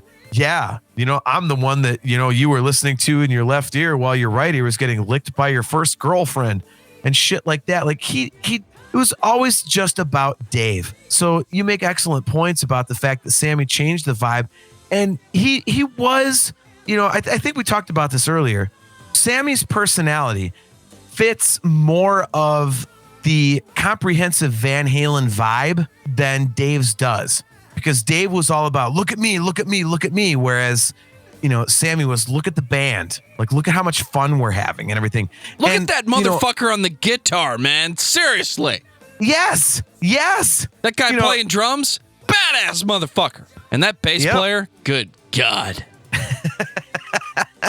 No one's played bass like him, ever. Well, Sammy, yeah, he showcased everybody else. Whereas Dave, on stage, he would be like, oh yeah, Eddie Van Halen, but behind the rock and roll guitar player of all time. I've got that behind CD the too. Scenes, I think we all do. Fuck yeah. But behind the scenes, Dave was saying, enough with the fucking Guitar Hero shit, like stop with the solos on the records and everything, like, Cathedral and all that. Like, he was pissed. No. Because it was taking attention away from him. And Sammy was like, nah, dude, like Van Halen's music, like the one word that comes to mind about all of it is fun. And Sammy, his whole vibe is fun. He was like the perfect singer at the perfect time for them. And they wrote the perfect record because, when you're trying to replace somebody like Dave, you've said it earlier, he was, one of the, if not the greatest frontman ever in rock. And Van Halen, they come off a run of 6 records, which, as we said, were bookended, first record, 6th record, diamond. The rest were all multi-platinum records, just unbelievable success. And all of a sudden, we got to change singers. And here comes Sammy Hagar. And yeah, he was successful in his own right. He had VOA, he had Sandy Hampton, he was in Montrose, all this other stuff. But 5150 was the perfect record at the perfect time. Because if you think about it, and we're going to get to this record next, if Van Halen comes off of 1984, has Sammy Hagar join the band, and they put out OU812 as the next record, the whole thing fucking flops. It does. Van Halen doesn't continue. It just doesn't. Who knows what the hell happens? But it certainly is not. The juggernaut. It doesn't. Well. They don't remain the juggernaut that they were with David Lee Roth, and it continued because of the strength of 5150. And the reason is because you've got those guitar riffs, those Eddie Van Halen just smashing, slamming, screaming guitar riffs that you knew and loved from the Dave years. But then you've got Sammy's influence from his solo career, songs about love, Why Can't This Be Love? Love Walks In, stuff like that, the pop influences. And you mix them together, and it's just like a bridge between two eras, to the point where even the most fervent David Lee Roth fans, and believe me, man, like if you go on like VanHalenNewsDesk.com, the Dave fans, and you claim to make a controversial statement earlier. I'm going to make one now. Dave fans are fucking dicks. They won't give Sammy Hagar any credit. They just think the guy is absolutely the biggest piece of shit ever, and he's never done anything good, and his lyrics are terrible, and Dave is God. Even on the Dave tours in 2012 and 2015, when Dave sounded like a cat getting hit by a car, they're like, Dave still got it. He's on top of his game. Yeah, okay, dude. What the fuck ever, dude. You can like David Lee Roth and Van Halen still be honest and say he sounds like shit. So those guys, even those guys, you'll see them on Van Halen News Desk in the comments section, or if you're on Blabbermouth on a Van Halen or Sammy article, and they will say 5150 was a kick-ass record, So the people that wanted nothing to do with anything past David Lee Roth, they love 5150. Eddie and Sammy put together the most perfect crossover record you could ever put together because it kept Van Halen alive. It was like, okay, we're still what you love, but there's a little bit something different. And then they went into something really different with OU812, which again, we'll get into. Let's get there. It's 1988 and it's weird. I don't hate it, but it's not 5150. 5150 was a definitive turn in the band's discography. It's the same band with the same chops, the same songwriting, but a different voice. And I love what Dave does. He does his own thing, and he needs credit for that. But if you wanted to put Dave's thing on paper, it's, I'm going to say the thing. It might be controversial. It might not be. But I'm trying to piss off your parents, so every line is going to end with this cat strangler shriek.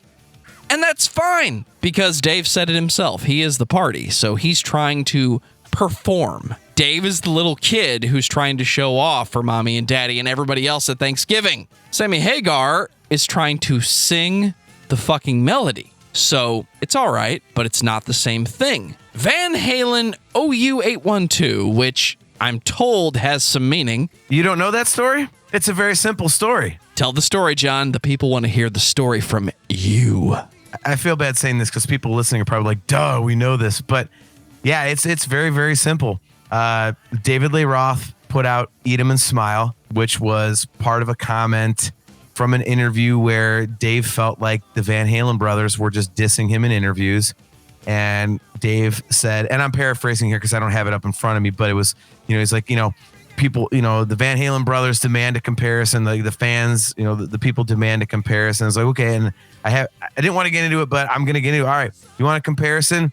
Me and Sammy and Van Halen, I'll eat you for breakfast, pal. And so his solo record was Eat 'Em and Smile, and OU812 was, U812. And it was kind of like an answer to, all right, yeah, eat 'em. And okay, well, we won't 812. Like, it was just kind of like a, tongue in cheek, like, yeah, whatever, dude. Like, it's pretty fucking funny. I'm not going to lie to you.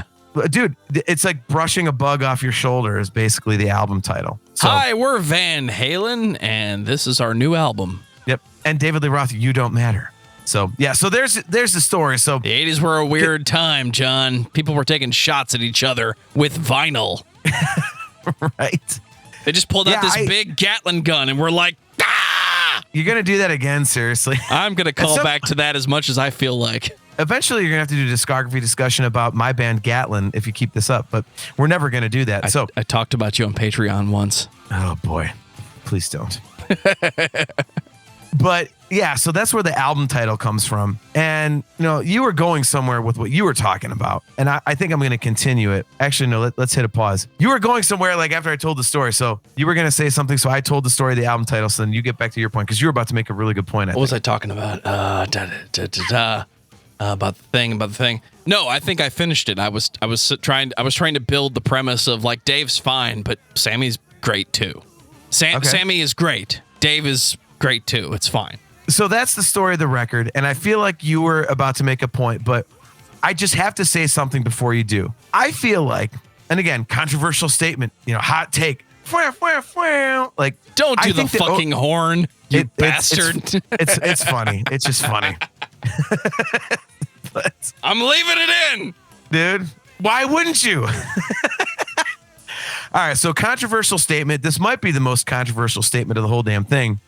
I think OU812 is the single most underrated record in the Van Halen catalog.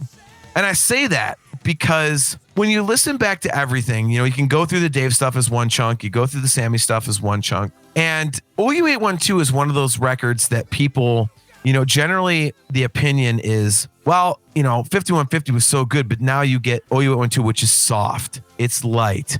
Sammy Hagar himself said, it's not my best lyrical material. And after it, we'll get to these records later, afterwards, comes from Lawful Carnal Knowledge and Balance. And then, you get into a different kind of truth and stuff like that, Van Halen 3. But OU812, for a fan of Van Halen, is a record that you always come back to. And I've had so many conversations with people that love Van Halen like I do. And we're talking about different records. Like, we talked earlier about Fair Warning. And you're like, oh man, like that's like such an underrated record. Like we love it. And, we talk about Balance. Like no one talks about this enough like that. And then you go, man, Mine Oh Mine is a great song. Like, fuck yeah, dude, that is a great song. And you go on some of this, and then you go, Black and Blue, dumb lyrics, but God, that song jams. And you're like, yeah, Sucker in a 3-piece, horrible lyrics, but God damn it, that jams. And then you get AFU, like, and the songs just keep coming up in a just a one-off basis. And eventually you start to realize like OU812 is a great listen that no one ever talks about. And I think anybody listening to this, if you have not gone back to OU812, I would suggest that you do, because you'll go, it starts out with Mine All Mine, which Sammy has said is one of his favorite Van Halen lyrics that he ever wrote. And you go, man, this is actually a good goddamn song. And then When It's Love comes on, and say what you want about it, dude, that is literally my favorite song of all time. That song encapsulates everything that I love about music. And no one can see this, Joe, because this is an audio podcast, but I'm going to say this. Van Halen fans, no one can deny that when they listen to When It's Love, when the solo comes up and he goes, all of us scratch our head and do what Eddie did in the video, So there's that. And then, AFU comes on, and then Cabo Wabo. It's like, it's a record that you don't realize that you love until you haven't thought about it for a while. And then when you go back and listen to it, you're like, God damn, this does rock. OU812 is what the soundtrack of Bloodsport should have sounded like. I'm sorry, John. I just have to say it. There was this time in the 80s Nice. where all the heavy bands were playing soft. You remember Damn Yankees, right? It's the most metal sounding band. It has Ted Nugent in it. And all the songs are fucking laid back and calm. This is a thing that happened in the 80s. It's fine. It's not the Van Halen that everybody loves, but I don't think it's bad. It's just not what everybody is signing up for if you're tapped into this band for the last 8 albums. But this tells me the band was not stressed out. If they were releasing OU812 in 1988, that was Van Halen just writing some fucking songs. It's the 80s, man. Everybody was getting blitzed until they weren't. Then everybody wanted to lay back a little bit. And I made a passing joke earlier about movie soundtracks, but seriously, every movie soundtrack in the 80s sounded like this. You remember Queen wrote several film soundtracks, and everybody loves them. Please tell me why Van Halen doesn't have the soundtrack credit on some of your favorite martial arts movies of the 80s. Because they're too good. They're just too goddamn good. They don't have throwaway material. And OU812 to the passive fan is considered throwaway material, but it's not. It just isn't, the man. slow shit, but it's 1988 But it's great. and it's fine. The songs are good. Forget that it's Van Halen for a second. Just listen to the fucking music. It's good. Dude, it's another progression. We've talked about progression as this episode has gone on. We've talked about the progression from record to record and the responses to this, that, and the other. Dude, I remember, like I told the story about me in 1984. My history with OU812 is that when it came out, I was in middle school, junior high, and a buddy of mine, Joe Valenti, he bought it. He's like, you love Van Halen. Check this out. Listen to it. I'll never forget taking it home, putting it in. I'm like, this sucks. What the fuck? I love Van Halen, but they fucking shit the bed. Like, blah. And I handed it back. I'm like, I can't believe it. This is my favorite band, but now I can't like the band anymore. And I went and bought the record for myself on cassette. And just because I'm like, I got to have Van Halen and I don't like this. And I just kept I was trying to force myself to like it. And I ended up not having to force myself because as I listened more and more, I was like, oh my God, I'm digging this, man. To where now, like, OU812 is the record that that's the hill I'm going to die on. That's the record that I will defend more than any other. I just think it is so goddamn solid. And again, it's another progression. We talked about 5150 being a crossover record. Well, now OU812 is Eddie being like, you know what? I can write pop too and still shred. Fuck you. Exactly. You've got, Finish What You Started is this like kind of acoustic twangy thing. You've got, Feel So Good, which is like the most poppy thing they ever wrote. And then they back it up with Black and Blue, which is just, hey, I'm fucking a chick. It's...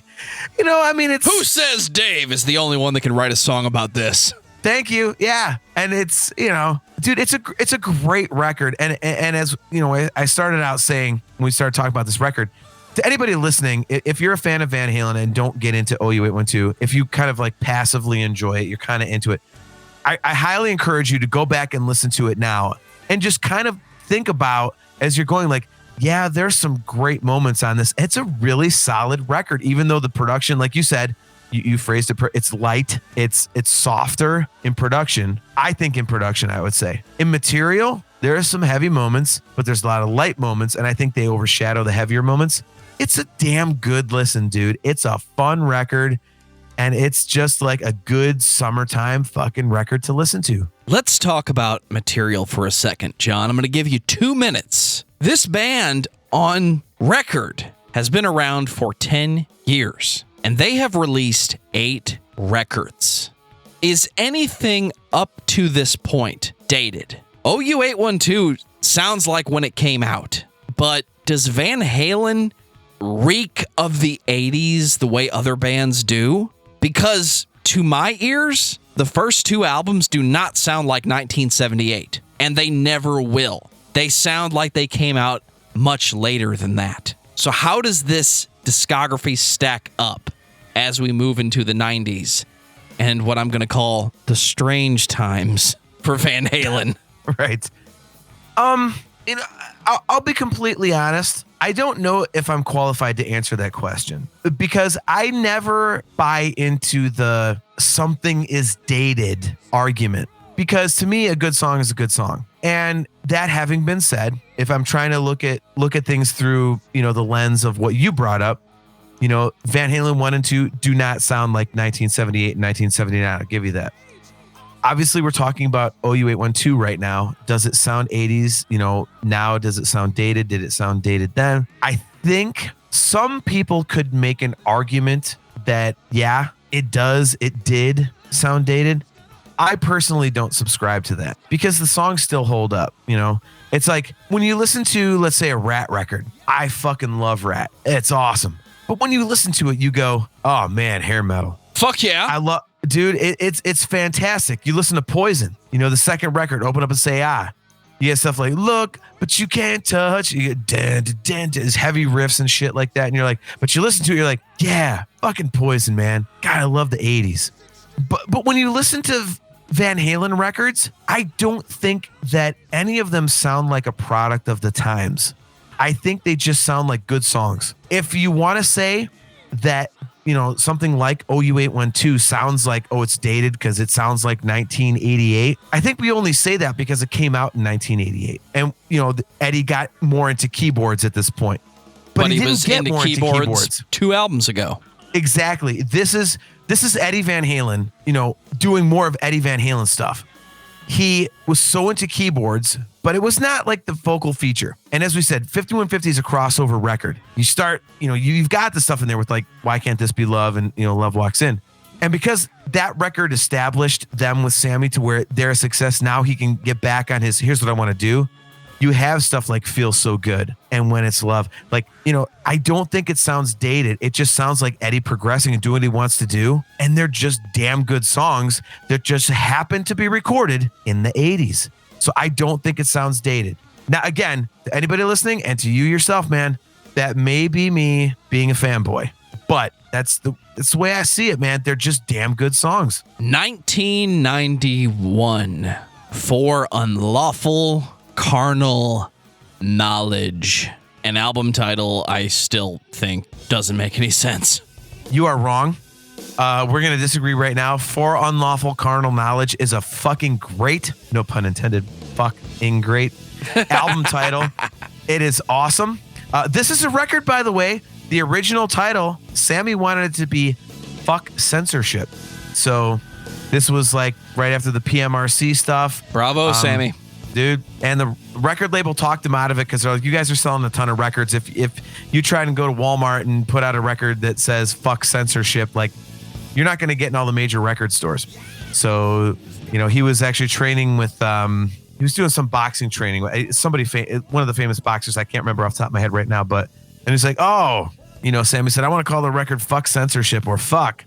And the boxer guy goes, oh, fuck, for unlawful carnal knowledge. And Sammy's like, ooh, what? I said, yeah, that's the origin of the word fuck. It's, for unlawful carnal knowledge. They would, back in the 1800s or something, he told Sammy this story that, women that were found to be cheating on their husbands or something like that would be, put in the stockades in the center of town. And they would have, on the wood above them would say, for unlawful carnal knowledge. They're busted for unlawful carnal knowledge, which is where the word fuck came from. So that's why, Sammy's like, well, if I can't call the record Fuck Censorship, let's call it Fuck, which then got changed to For Unlawful Carnal Knowledge. And I disagree with you. It's a kick-ass album title. And dude, it is a kick-ass return to form if you are an Eddie Van Halen guitar fan. Because you've got right now with the piano, that is the only keys you've got. The rest is just Eddie Van Halen being like, you know what? I think I'm ready to play some guitar again. And play the guitar. He did.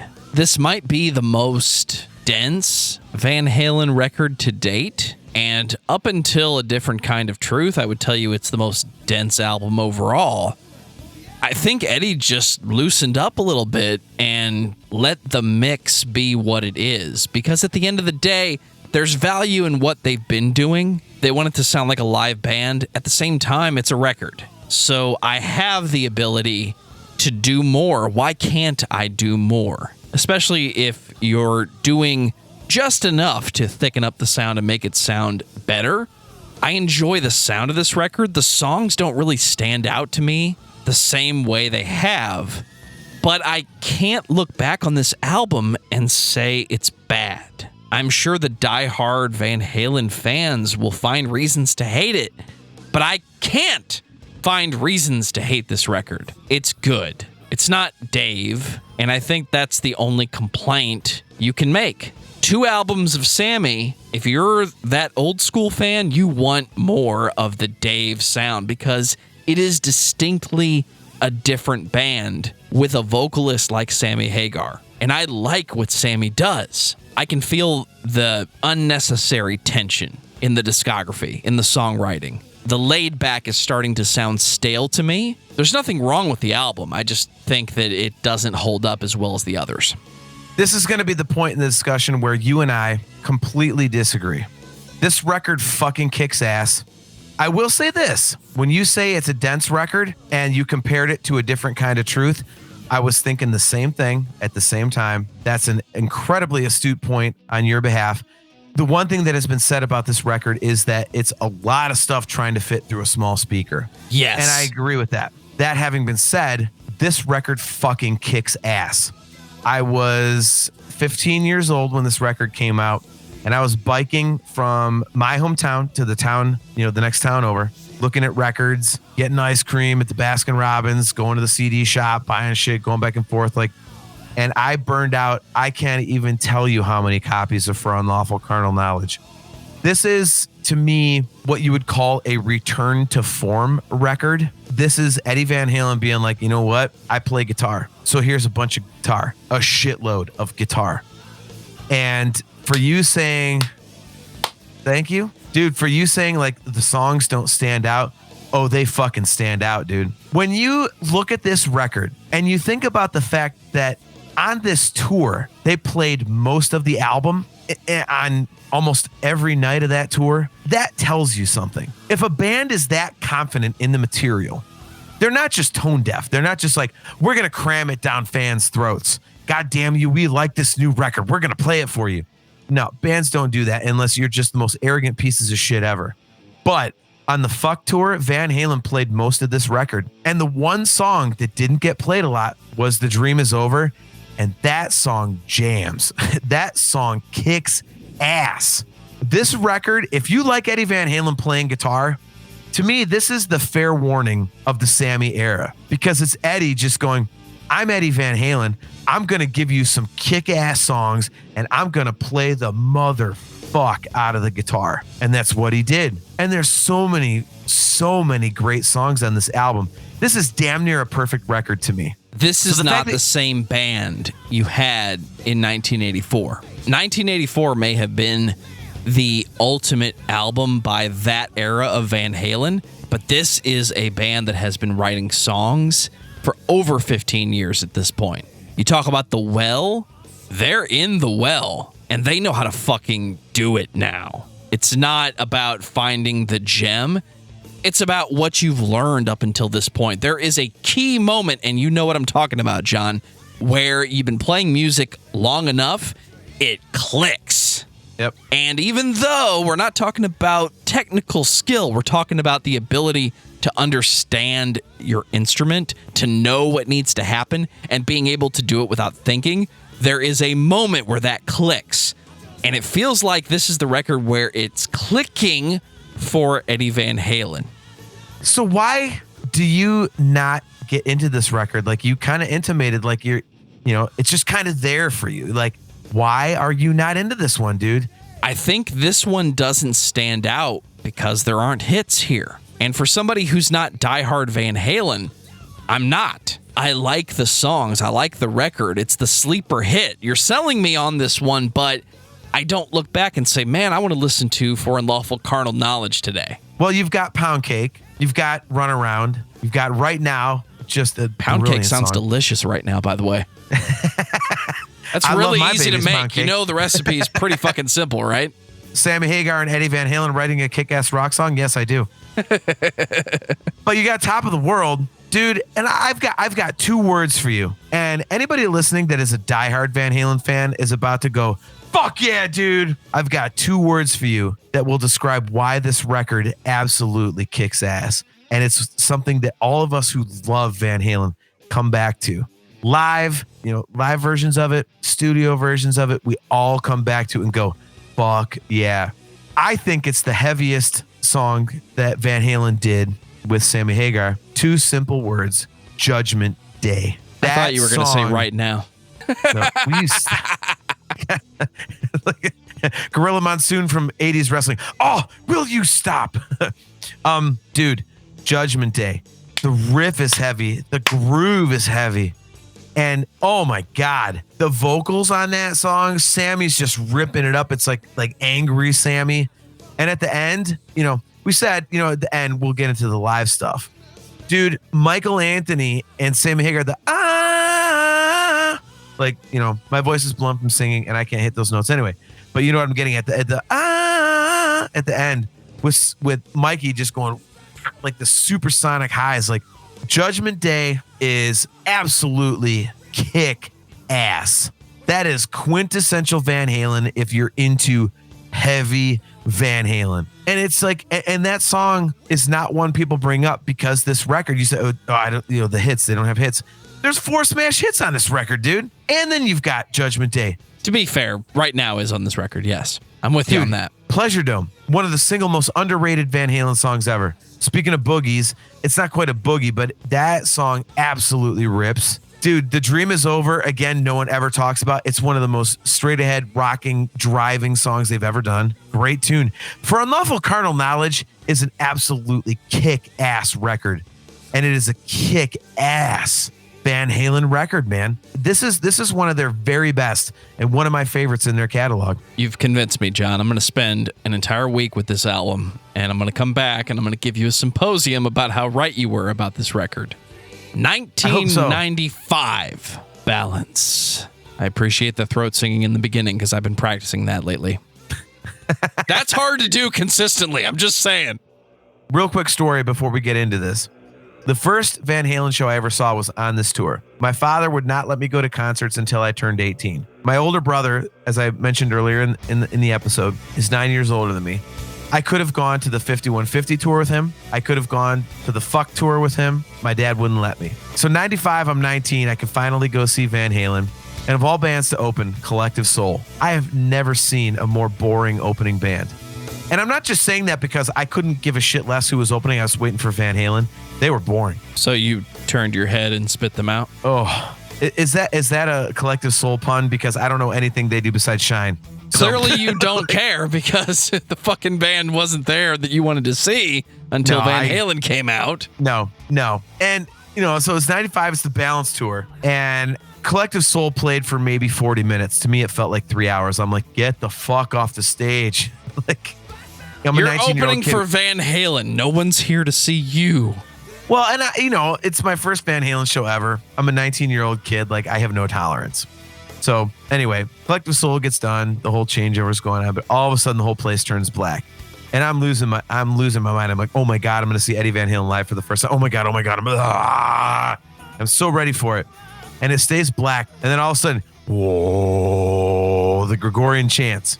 And to this day, man, I've told everybody this story, and I still feel it's true. I swear that chant went on for 10 minutes because I'm waiting for the boom, bam, going into the seventh seal. That chant felt like it went on forever, but it was so badass. Like, because it's like, you knew what was coming, John. Yes. Well, and on the record, though, didn't you think, like, when you're, it's not going to come into some keyboard riff and some poppy, happy thing. Like, it kind of felt like, oh, something's coming. And then you go, boom, bam, seventh seal, dude. So it's Van Halen. Dude. Anything's possible. And it's Van Halen's 1995 record, Balance. The record gives me an Iron Maiden vibe. I don't have a better way to explain it. The way Eddie is playing, the way Alex is playing, the way Sammy is pushing and pulling with vocals at times, it just doesn't sound like the same Van Halen. You said earlier, Fair Warning was a dark album. I was hoping you were going to go here. This album is the darkest of the Sammy records. But if Fair Warning had a Black Sabbath vibe, this had an Iron Maiden vibe. You know how Bruce Dickinson tells a story sometimes? Sammy is tapped into that exact same vibe. It's not the same, but it's in the same arena. It's weird. It has a different feel. I don't want to call it progressive because it's not that, but it's not a normal Van Halen experience. It is in parts, but for the most part, you are dead on. When you look back at this record, knowing what we know now, you can hear the tension. You can hear they were not getting along. You can hear that they were just absolutely butting heads. But in 1995, me, as a huge fan, coming off For Unlawful Carnal Knowledge, live right here, right now, to me, it was just a darker, heavier Van Halen record. But it did sound different to the point where my dumbass, who was just, yay, it's a new Van Halen record.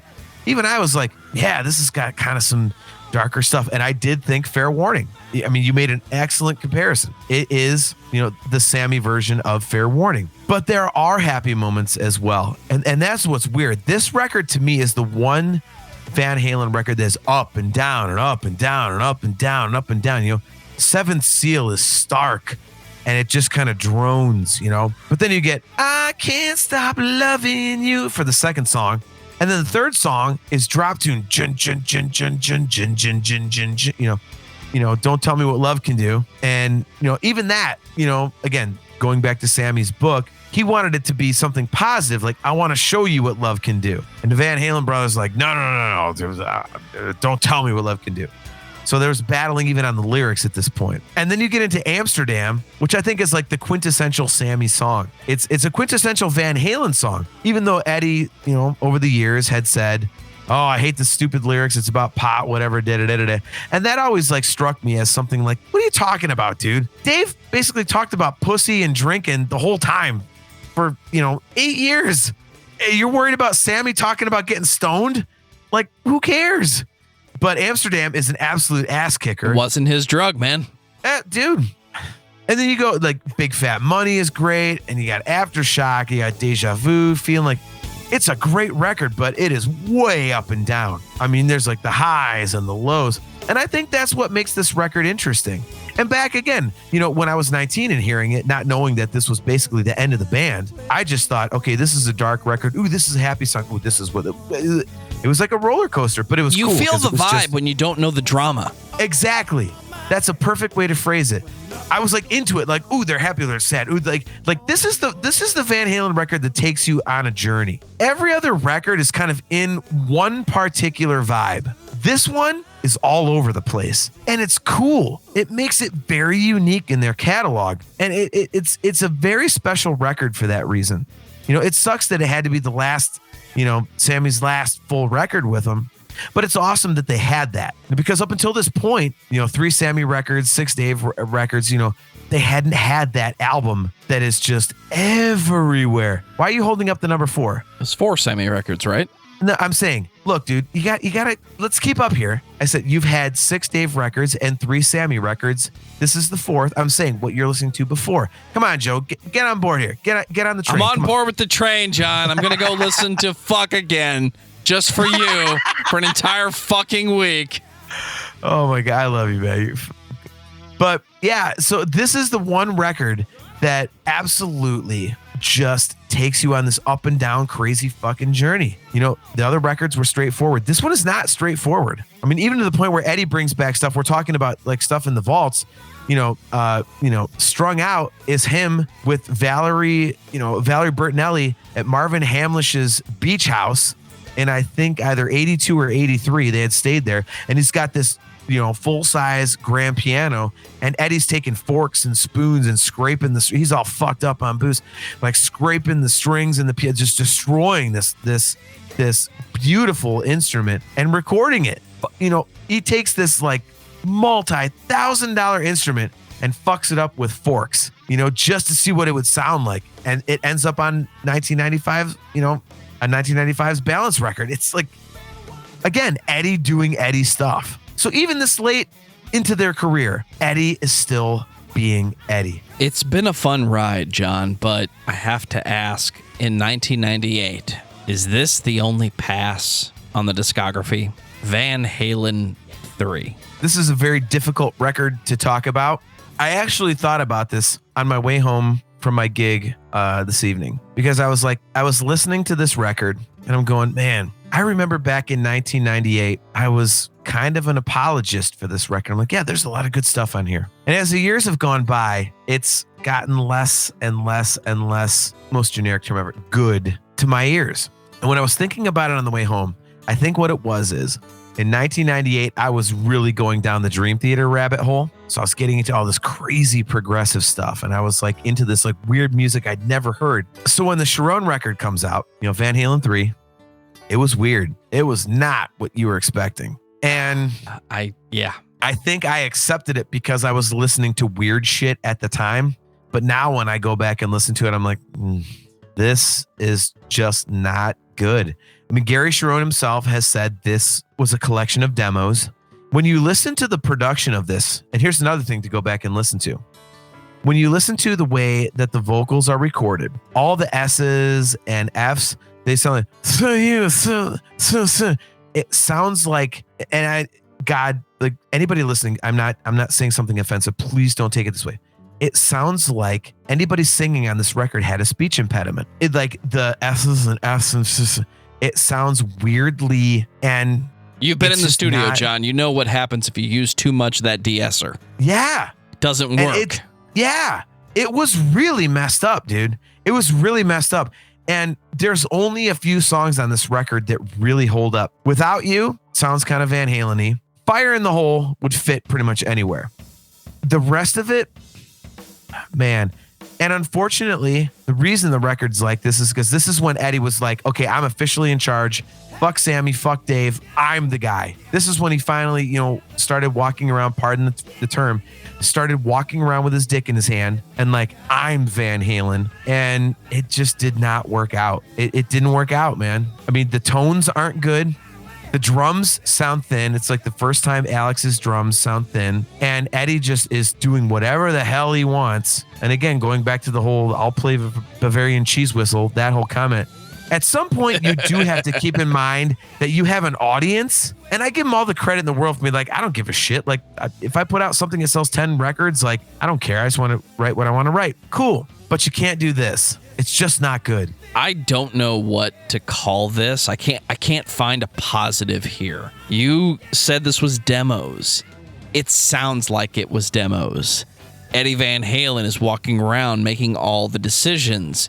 It doesn't even sound like one of the greatest guitarists of all time making all the decisions. There's not enough guitar for it to be that. So I don't know what it is. Something's missing. Something in 1998 was missing from Van Halen. And try as they might, look at the archives, go back to the well, whatever you want to call it, this one just doesn't add up the right way. I'm not going to say it's all bad decisions. There's some interesting ideas, but that's the difference between this record and 1984. This is some good ideas. That's a phenomenal record. And calling it Van Halen 3 feels like a flex to me. It doesn't feel sincere. It sounds like the band really wants to buy their own hype. And I don't have a nicer way to say it than that.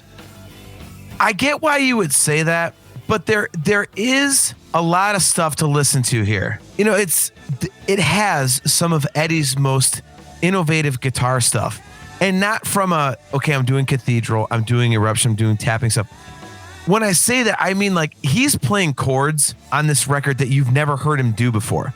I love Eddie Van Halen. Obviously, like we've been through this. I'm the biggest Eddie honk there is. But he does repeat things. You've kind of got the Eddie Van Halen trope throughout the catalog, which is totally fine, as we've said.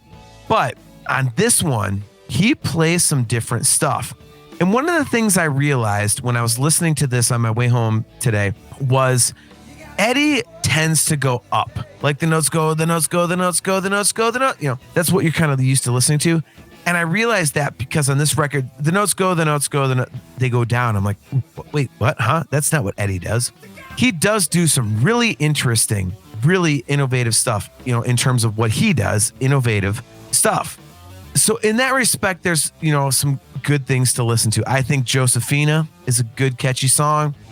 Fire in the Hole is, the one quintessential Van Halen song, I think. And dude, honestly, like I was telling my wife tonight, we're driving home and I'm listening to this, and Fire in the Hole at the end when it's the drop tune, like super like tuned to Q Eddie, I was like, give me a whole record of that, dude. Give me a whole record of that because it's awesome. Like, so there's that aspect to it. So there's a couple good things here. And, let's do it again. Controversial statement. The song that everybody murders on this record. How many say I? I kind of dig it. Really?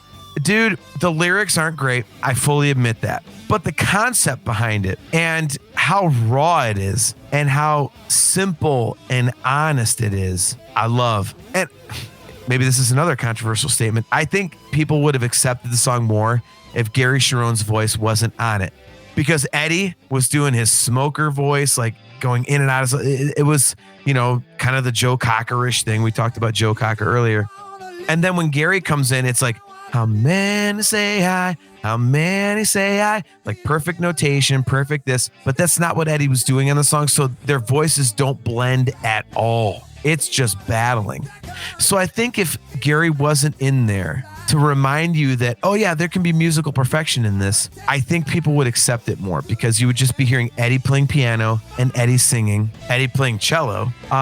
It would just be a simple, plaintive, emotional Eddie Van Halen moment that you'd never had before. And I think the Gary Cherone vocal kills it. Not because Gary was bad on it. It's just, it didn't fit the song. So, and again, everybody hates that song, and I get it, and I completely understand why.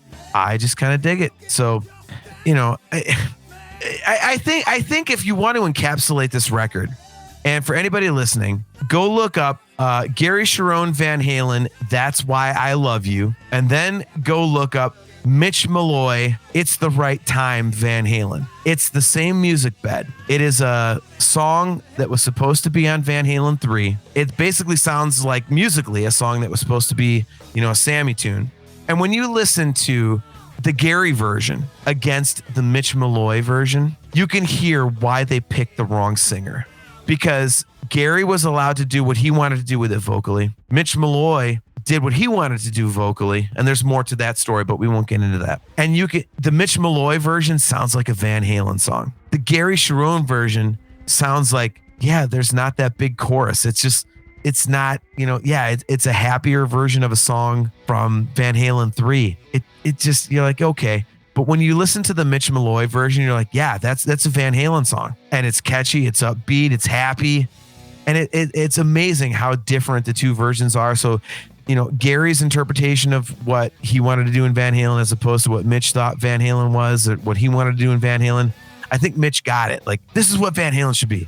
And when Gary's like, well, because I'm in Van Halen, like, and Eddie wanted me to do this, I'm going to do more of this. Just didn't work, man. It just didn't work. So hindsight being 2020, I really wish Mitch Malloy would have been given that job. You know, he was given the job, and 2 weeks later or a week later, he was watching MTV like we all were. And Eddie and Alex and Mikey came out on stage at the MTV Video Music Awards to announce, you know, somebody winning something. And here comes Dave with them. And Mitch said, well, I'm fucked. He had been told he was the singer of Van Halen. Then David Lee Roth comes out on stage and he's like, yeah, I'm not the singer of Van Halen. And basically told him, yeah, I'm not doing this. Because he knew that once the whole world sees Van Halen with David Lee Roth, he's fucked. No one wants to see Mitch Malloy. They want to see Dave. And he's like, I'm not doing it. So, you know, that's Van Halen 3 in a nutshell. A lot of good songs. Well, I wouldn't say good songs, but kind of, you know, if you put it through the Van Halen production ring of solid fat guitars, solid fat drums, it'd be a little better, but it's not that. And it's just that record does not hold up. It's just not good. It was Eddie's unfortunate beginning of his descent into his really bad cocaine and alcohol period. Too many changes all at the same time. I think this album can grow as a concept, but at the end of the day, this was the last record. And most fans, most of the people that influenced me as a guitar player, never talked about it. I just knew the band from 1984. And I was aware that Sammy Hagar was the second vocalist of the band. There is value in the attempt, but at the end of the day, it's incomplete. The record doesn't work, and for the most part, it is the end. Yes, there's so much music in the vault, but for the fans, for the listeners, this isn't even the last record by Van Halen. This is, what are you guys holding on to if this is the best you've got? It just doesn't work. And 15 years would go by. John, I gotta ask, was there ever a practical inkling that you were going to get more Van Halen in 2012? Yes. I have friends in the music business that in 2007 let me know that Van Halen was coming back. And, you know, the whole record thing, I was clued into that as well. So yeah, I was aware that a record was coming. It's the record we never thought we would get, you know, Dave back with Van Halen. And it's something that everyone thought should happen in 96 because, you know, Me Wise Magic and Can't Get the Stuff No More off the greatest hits greatest hits release, those are kick-ass songs. Those songs are great. And everyone's like, oh, if Dave's coming back, like, and this is what they're going to do, fuck yeah, man, I'm all in. Like, yeah. But no, that was it. And you know, back to Dave being a pain in the ass, that's all there was, because at the MTV Video Music Awards, Dave threw a fit at Eddie because Eddie mentioned his hip surgery. And Dave told him, this night's about me, not you. Stop talking about your fucking hip. And Eddie's like, yep, same Dave. See you later. So 2012, A Different Kind of Truth. I had heard that there was going to be a record, that it was being worked on. And it was during the time that stuff was being leaked that, yeah, they're in the studio.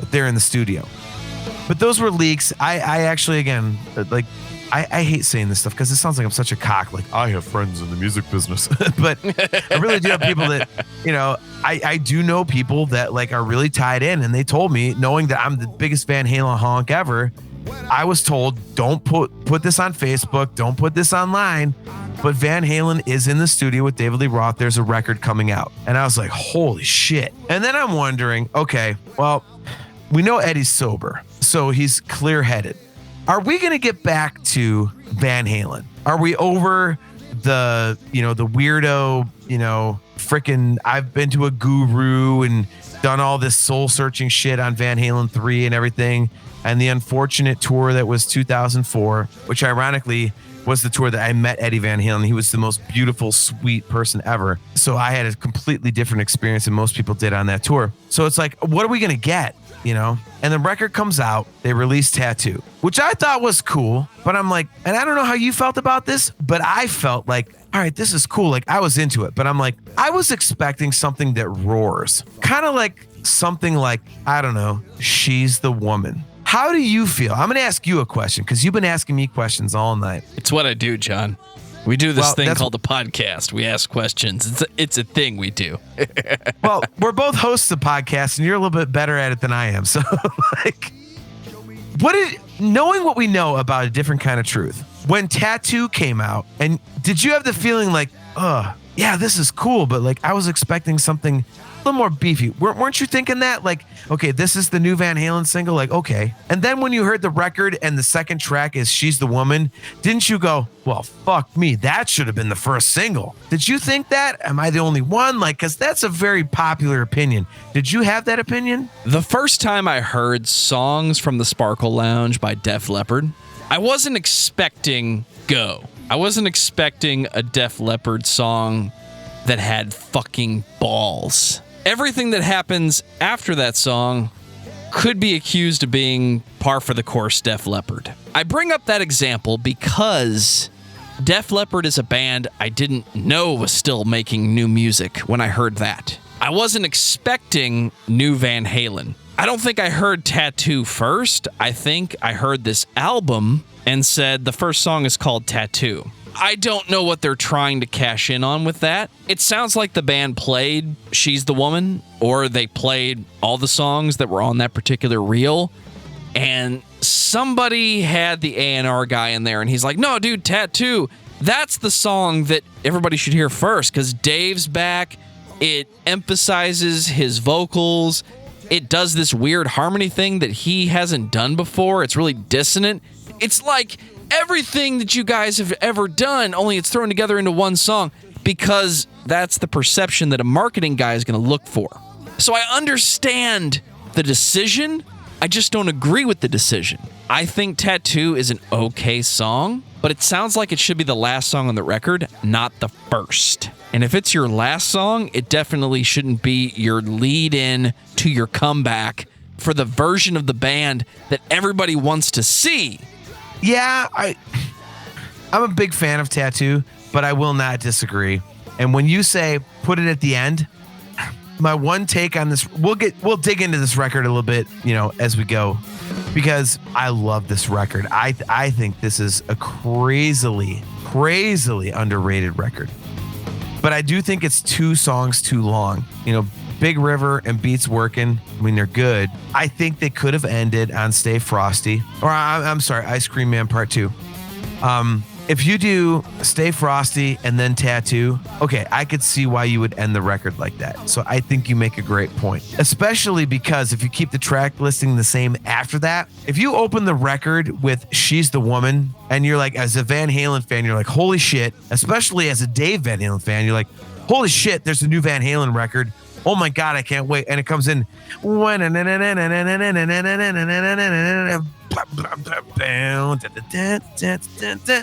And granted, any Van Halen fan worth his salt knows that song, again, was recorded back in the mid-70s. Doesn't matter. It's rocking. And you're like, okay, this is Van Halen. And then what is now track 3 would become track 2. You and Your Blues is one of the best Van Halen songs ever recorded. No one talks about this song. No one gives the song the credit it deserves. This is Happy Van Halen with Poetic Dave, the beautiful harmonic backing vocals. It's just absolutely classic vintage Van Halen, where the backing vocals are actually the harmony that you sing. That's one thing that no one ever realizes about the Dave stuff, is that there are many songs that we know and we love, and the parts that we sing are Eddie and Mikey. We're singing that's the melody, whereas Dave is doing his own thing and doing this counterpoint thing. And people don't realize it. That's how brilliant these guys are. And You and Your Blues is a throwback to that classic Van Halen, that stuff where you're like, you know, when you listen to this song, you're not going, woman, talk about that. You know, you're going, like that's the stuff you're thinking of. Absolutely. And then you get to like Chinatown, talk about a boogie, or like, it's that like choo-choo train. Like, I hate using that term, but it's like choo-choo train, like chugga, chugga, chugga, chugga. You know, I've got nieces and nephews and they call it choo-choo train. So that's why I use that term. But, you know, it's like, you've got that. And then Blood and Fire, which is a callback to, you know, to the Wildlife soundtrack. And then you've got the newer stuff like, you know, As Is, Honey Baby, Sweetie Doll, all these different things. Dude, this is like a record that some people would call a return to form. Some people would call it a great comeback record. To me, it's both. And I want to see where you stand on this, because to me, when this record came out, with Tattoo as the lead single, I like the song, but I was hoping for something with a little more balls and a little more, it's fucking Van Halen. Instead it was, yeah, man, it's Van Halen. But when I listened to the record, I was like, holy shit, this record is great. Like, this is like who has ever come back? Like, this is what you want. Like, after Van Halen 3 in 98, and you're talking about 24 years, was it 24, 14? My math is terrible. 14.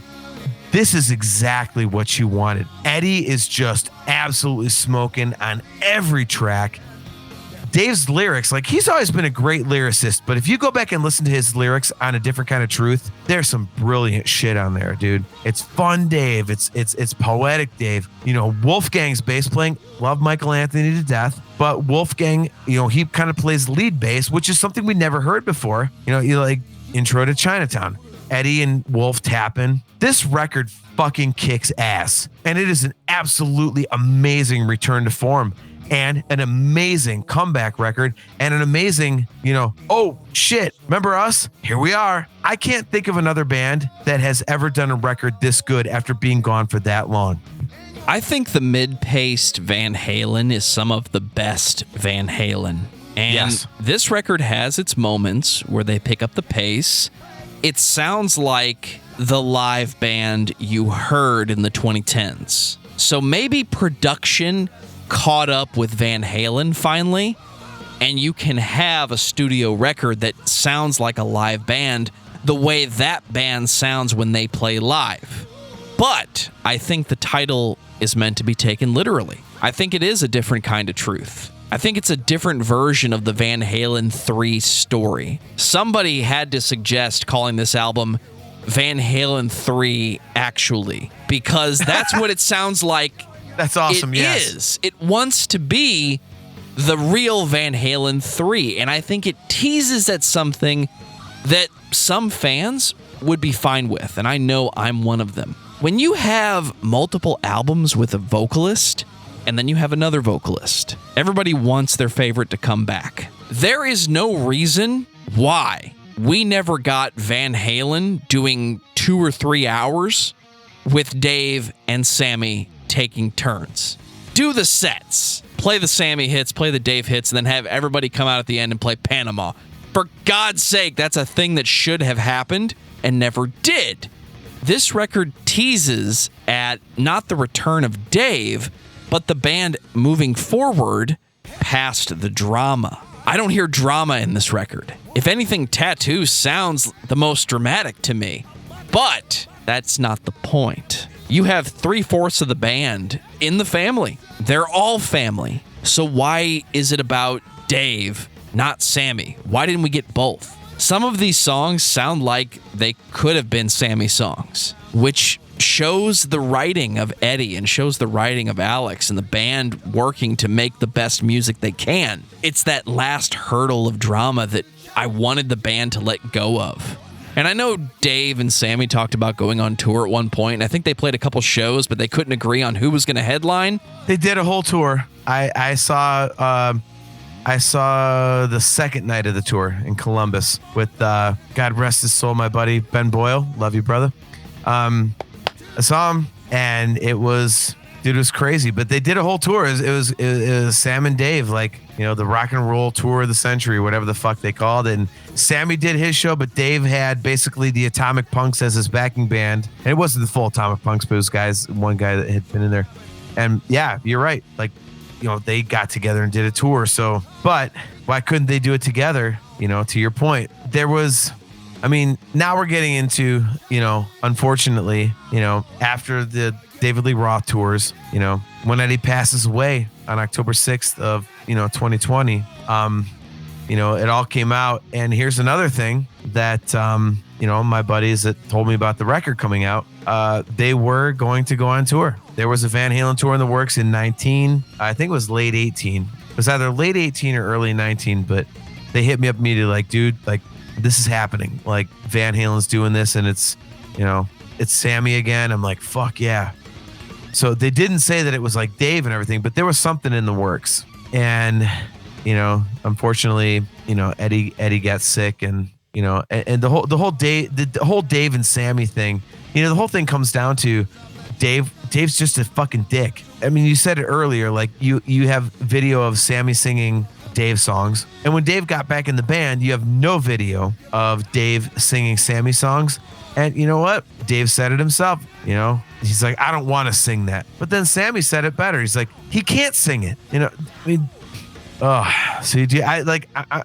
I'm starting to lose my place, because I'm starting to get emotional, because we're now into the place where, you know, unfortunately Eddie's gone, and it fucking sucks, because the Kitchen Sink tour, you know, was supposed to be like, you know, Wolfgang opening, and then Sammy and Dave and Mikey and Wolfgang, this massive goddamn tour. And, you know, that was a real thing. You know, as I said, you know, I was told that is something that was going to happen, and I was waiting for it. And then all of a sudden everything went on hold, and I'm like, what the fuck? It's supposed to, it was like a year and a half. And then October 6th, man, like it, say something, because otherwise I'm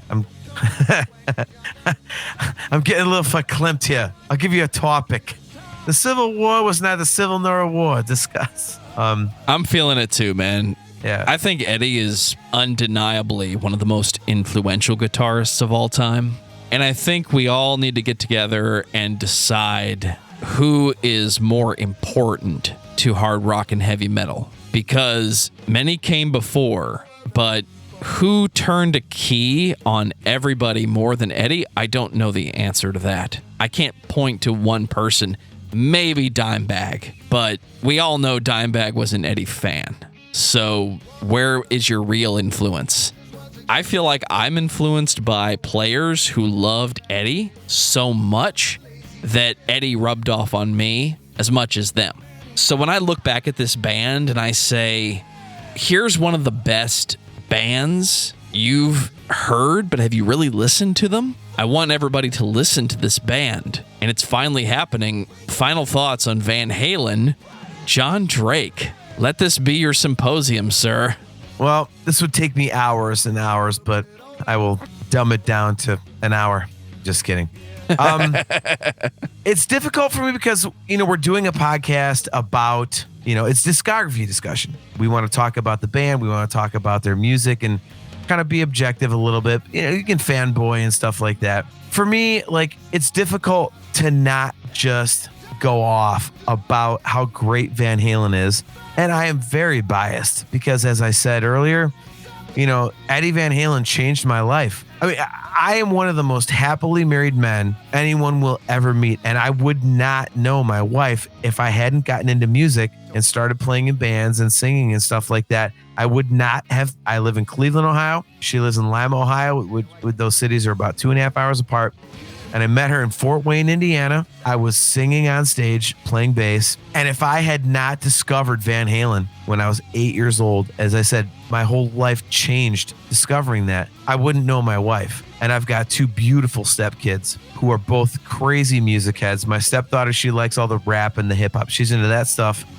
My stepson, like, his 2 favorite bands are Slipknot and the Beatles. So he's incredibly musically, like, all over the map. And my wife, she loves Guns N' Roses. Slash is her guy. Eddie Van Halen's my guy. So my whole life, I am so happy.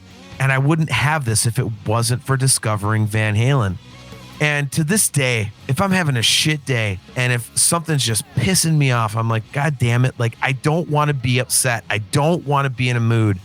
I just throw on, I'll play Van Halen. Whatever song comes up, all of a sudden, if I'm down, I'm up. Van Halen is just the soundtrack to my happiness. And that's such a stupid thing to say. It's very cheesy, but it really is. Like, Van Halen lifts me up, man, when I'm down. It's a true statement. It's totally cliche, totally cheesy, but I absolutely love Van Halen because all the things that I love about music, that's what Van Halen does. I love electric guitar. I love like chunky rhythms like ja, ja, ja, ja, ja, ja. I love that kind of stuff. I love screaming guitar solos. Van Halen's got both of those. I love monster sing-along choruses. Van Halen has that for days. I love the driving rhythm section where, like, if you're just listening to the guitar, in the background, the drums are going like kind of busy shit you don't notice. The bass player's doing tasty shit you never notice. Harmony vocals, all this stuff, everything I love about music is in Van Halen. And going back to what I said earlier, what I love the most is Eddie's attitude. He's like, Dave is a rock star. I'm a musician. And I met Eddie and he was the most humble, sweet guy ever. And I love that. I absolutely love that because to me, like, if you're in a successful band, if you are super into music, if you're just like the tiniest little dude who just loves a little bit of this, that, and the other, it's always great to be humble. I'm making no sense on this last point. I'm losing my point because I'm getting drunk. It sounded good from over here, John. But my favorite part about it all is, Eddie Van Halen, like, he's just a regular guy. You read all the interviews and he's like, dude, I hate the rock star shit. He talks about, Dave says, I'm a rock star. And Eddie says, I'm a musician. And I love that. I love the humility. Like, it's just about getting up there and playing. He just loves playing guitar. He just loves doing what he's doing. And, the music is phenomenal, but it's the attitude that really draws me in as well. And maybe more so than the music. It's just amazing that somebody that talented, that successful is just so down to earth and just gets it. You're not better than anyone. You're just more lucky. And Eddie always got that. And he said it himself. He said that many times. I'm so lucky to do this. And I love that he had that humility. He influenced everybody. So many guitar players always like talking about Eddie Van Halen. And by so many, I mean like millions. And yet he's just a dude. He's just a dude. And I am so grateful that I got to meet him and see that for myself, that he was just a dude. And I love that. So the music is fucking phenomenal. The songs are great. There's this crazy progression, as we've discussed, Joe, throughout the course of this episode. But what always remains is Eddie just being a good dude and writing kick-ass songs and just fucking bringing us on this incredible musical journey to where no matter what he does, love it, hate it. This one's okay. This one's, Van Halen 3, Diver Down, whatever, OU812, you love it all because it's Eddie and it's catchy and it's good. I just fucking love Van Halen, man. They're the soundtrack to my life. That is the worst cliche you could ever use, but it's true for me. Van Halen is the soundtrack to my life. They're my guideposts of what I want to do on stage. And Eddie Van Halen is, he's the one that fucking, guides what I do. And it's a beautiful thing because he was a great fucking person. He was a great fucking musician. And Van Halen fucking rocks. I can't top it. I can't even par it. This is a straight bogey. I love Van Halen. And I think everybody loves whatever version of Van Halen they have on the radio at that moment. So listen to Van Halen. We're past drama being important for the success of a band or for them to sell records. It's time to start listening to the music. Listen to the players. If you like Dave, if you like Sammy, whatever. The songs that make up this band's discography are some of the most sincere and consistent writing in the history of rock and roll music. If anybody wants to say Eddie Van Halen gave everything on the first album and didn't really contribute after that, I think you're missing the point. Does the song need him to do anything more than what he's doing? Or are you looking for innovation when the innovator has already set the bar that nobody can really touch? Does anybody else have the confidence to lay down a three-piece and a vocalist and effectively not change the production style for 3 fucking decades? Listen to Van Halen. You don't need me to tell you that. Enjoy it. Jon Drake, what's your album of the week? I have a DVD of the week. Ooh. Ooh. That was about the best Shaggy and Scooby impersonation I've ever heard. I can't decide which one I want to use. Well, you do them both great, so. Thank you very much. My DVD of the week is Live Without a Net.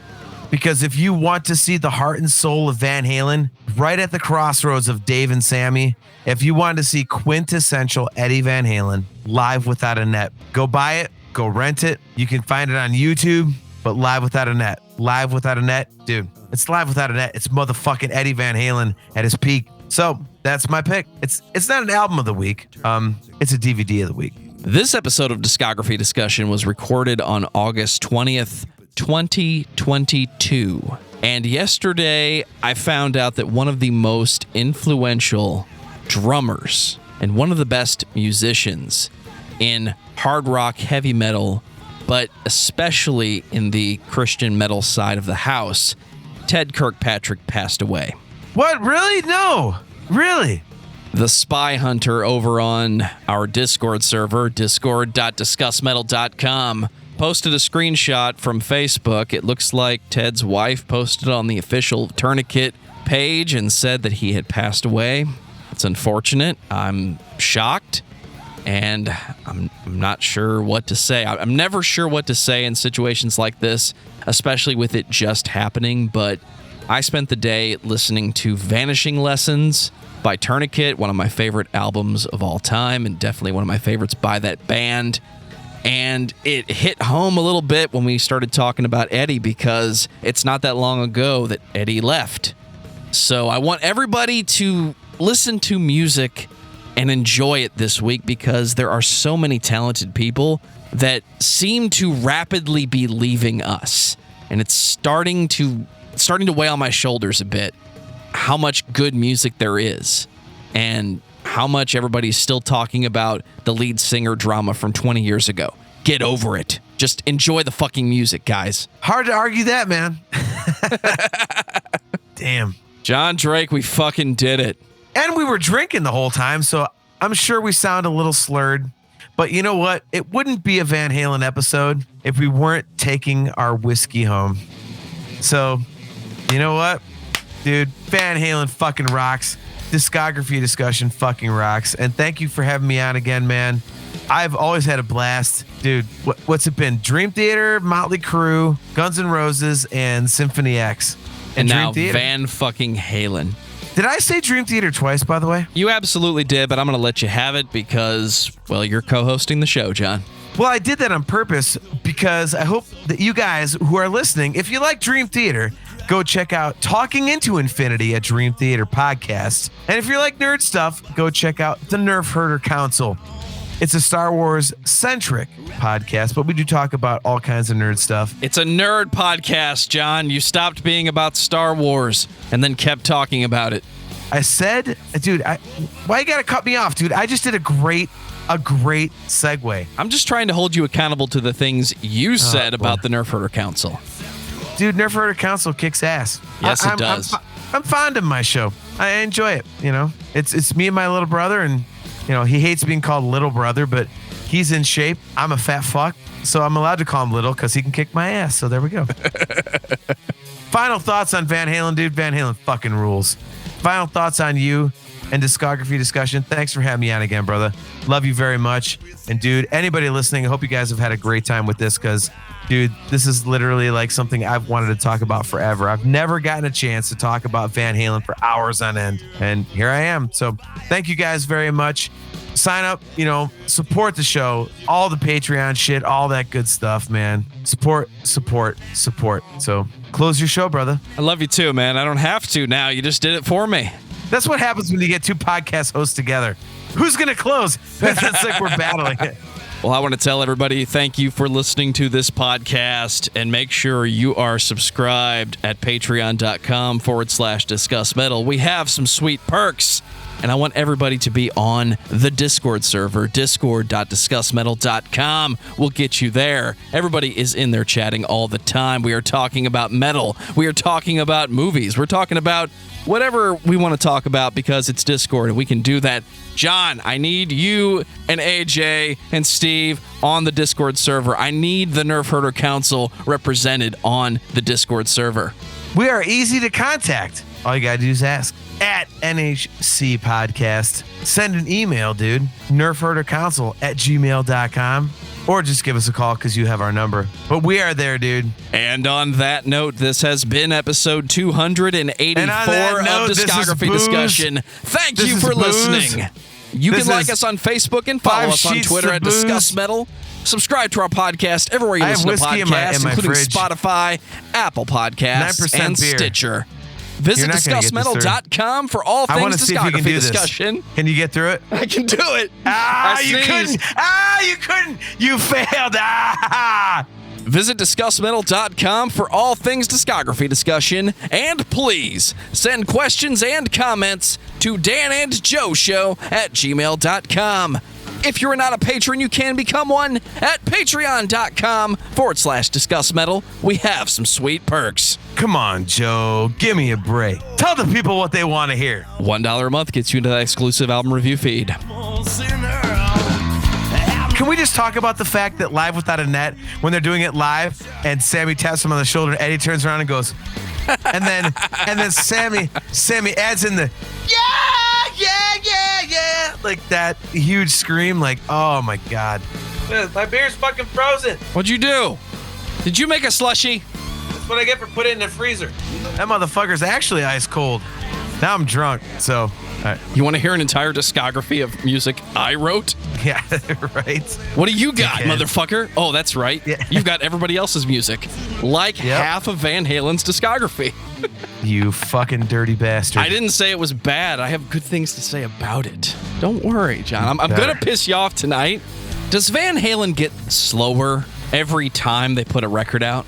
Well, now, wait a minute. I was going to go in a different direction. Everybody give them money for hope. The preacher of the South, they don't let you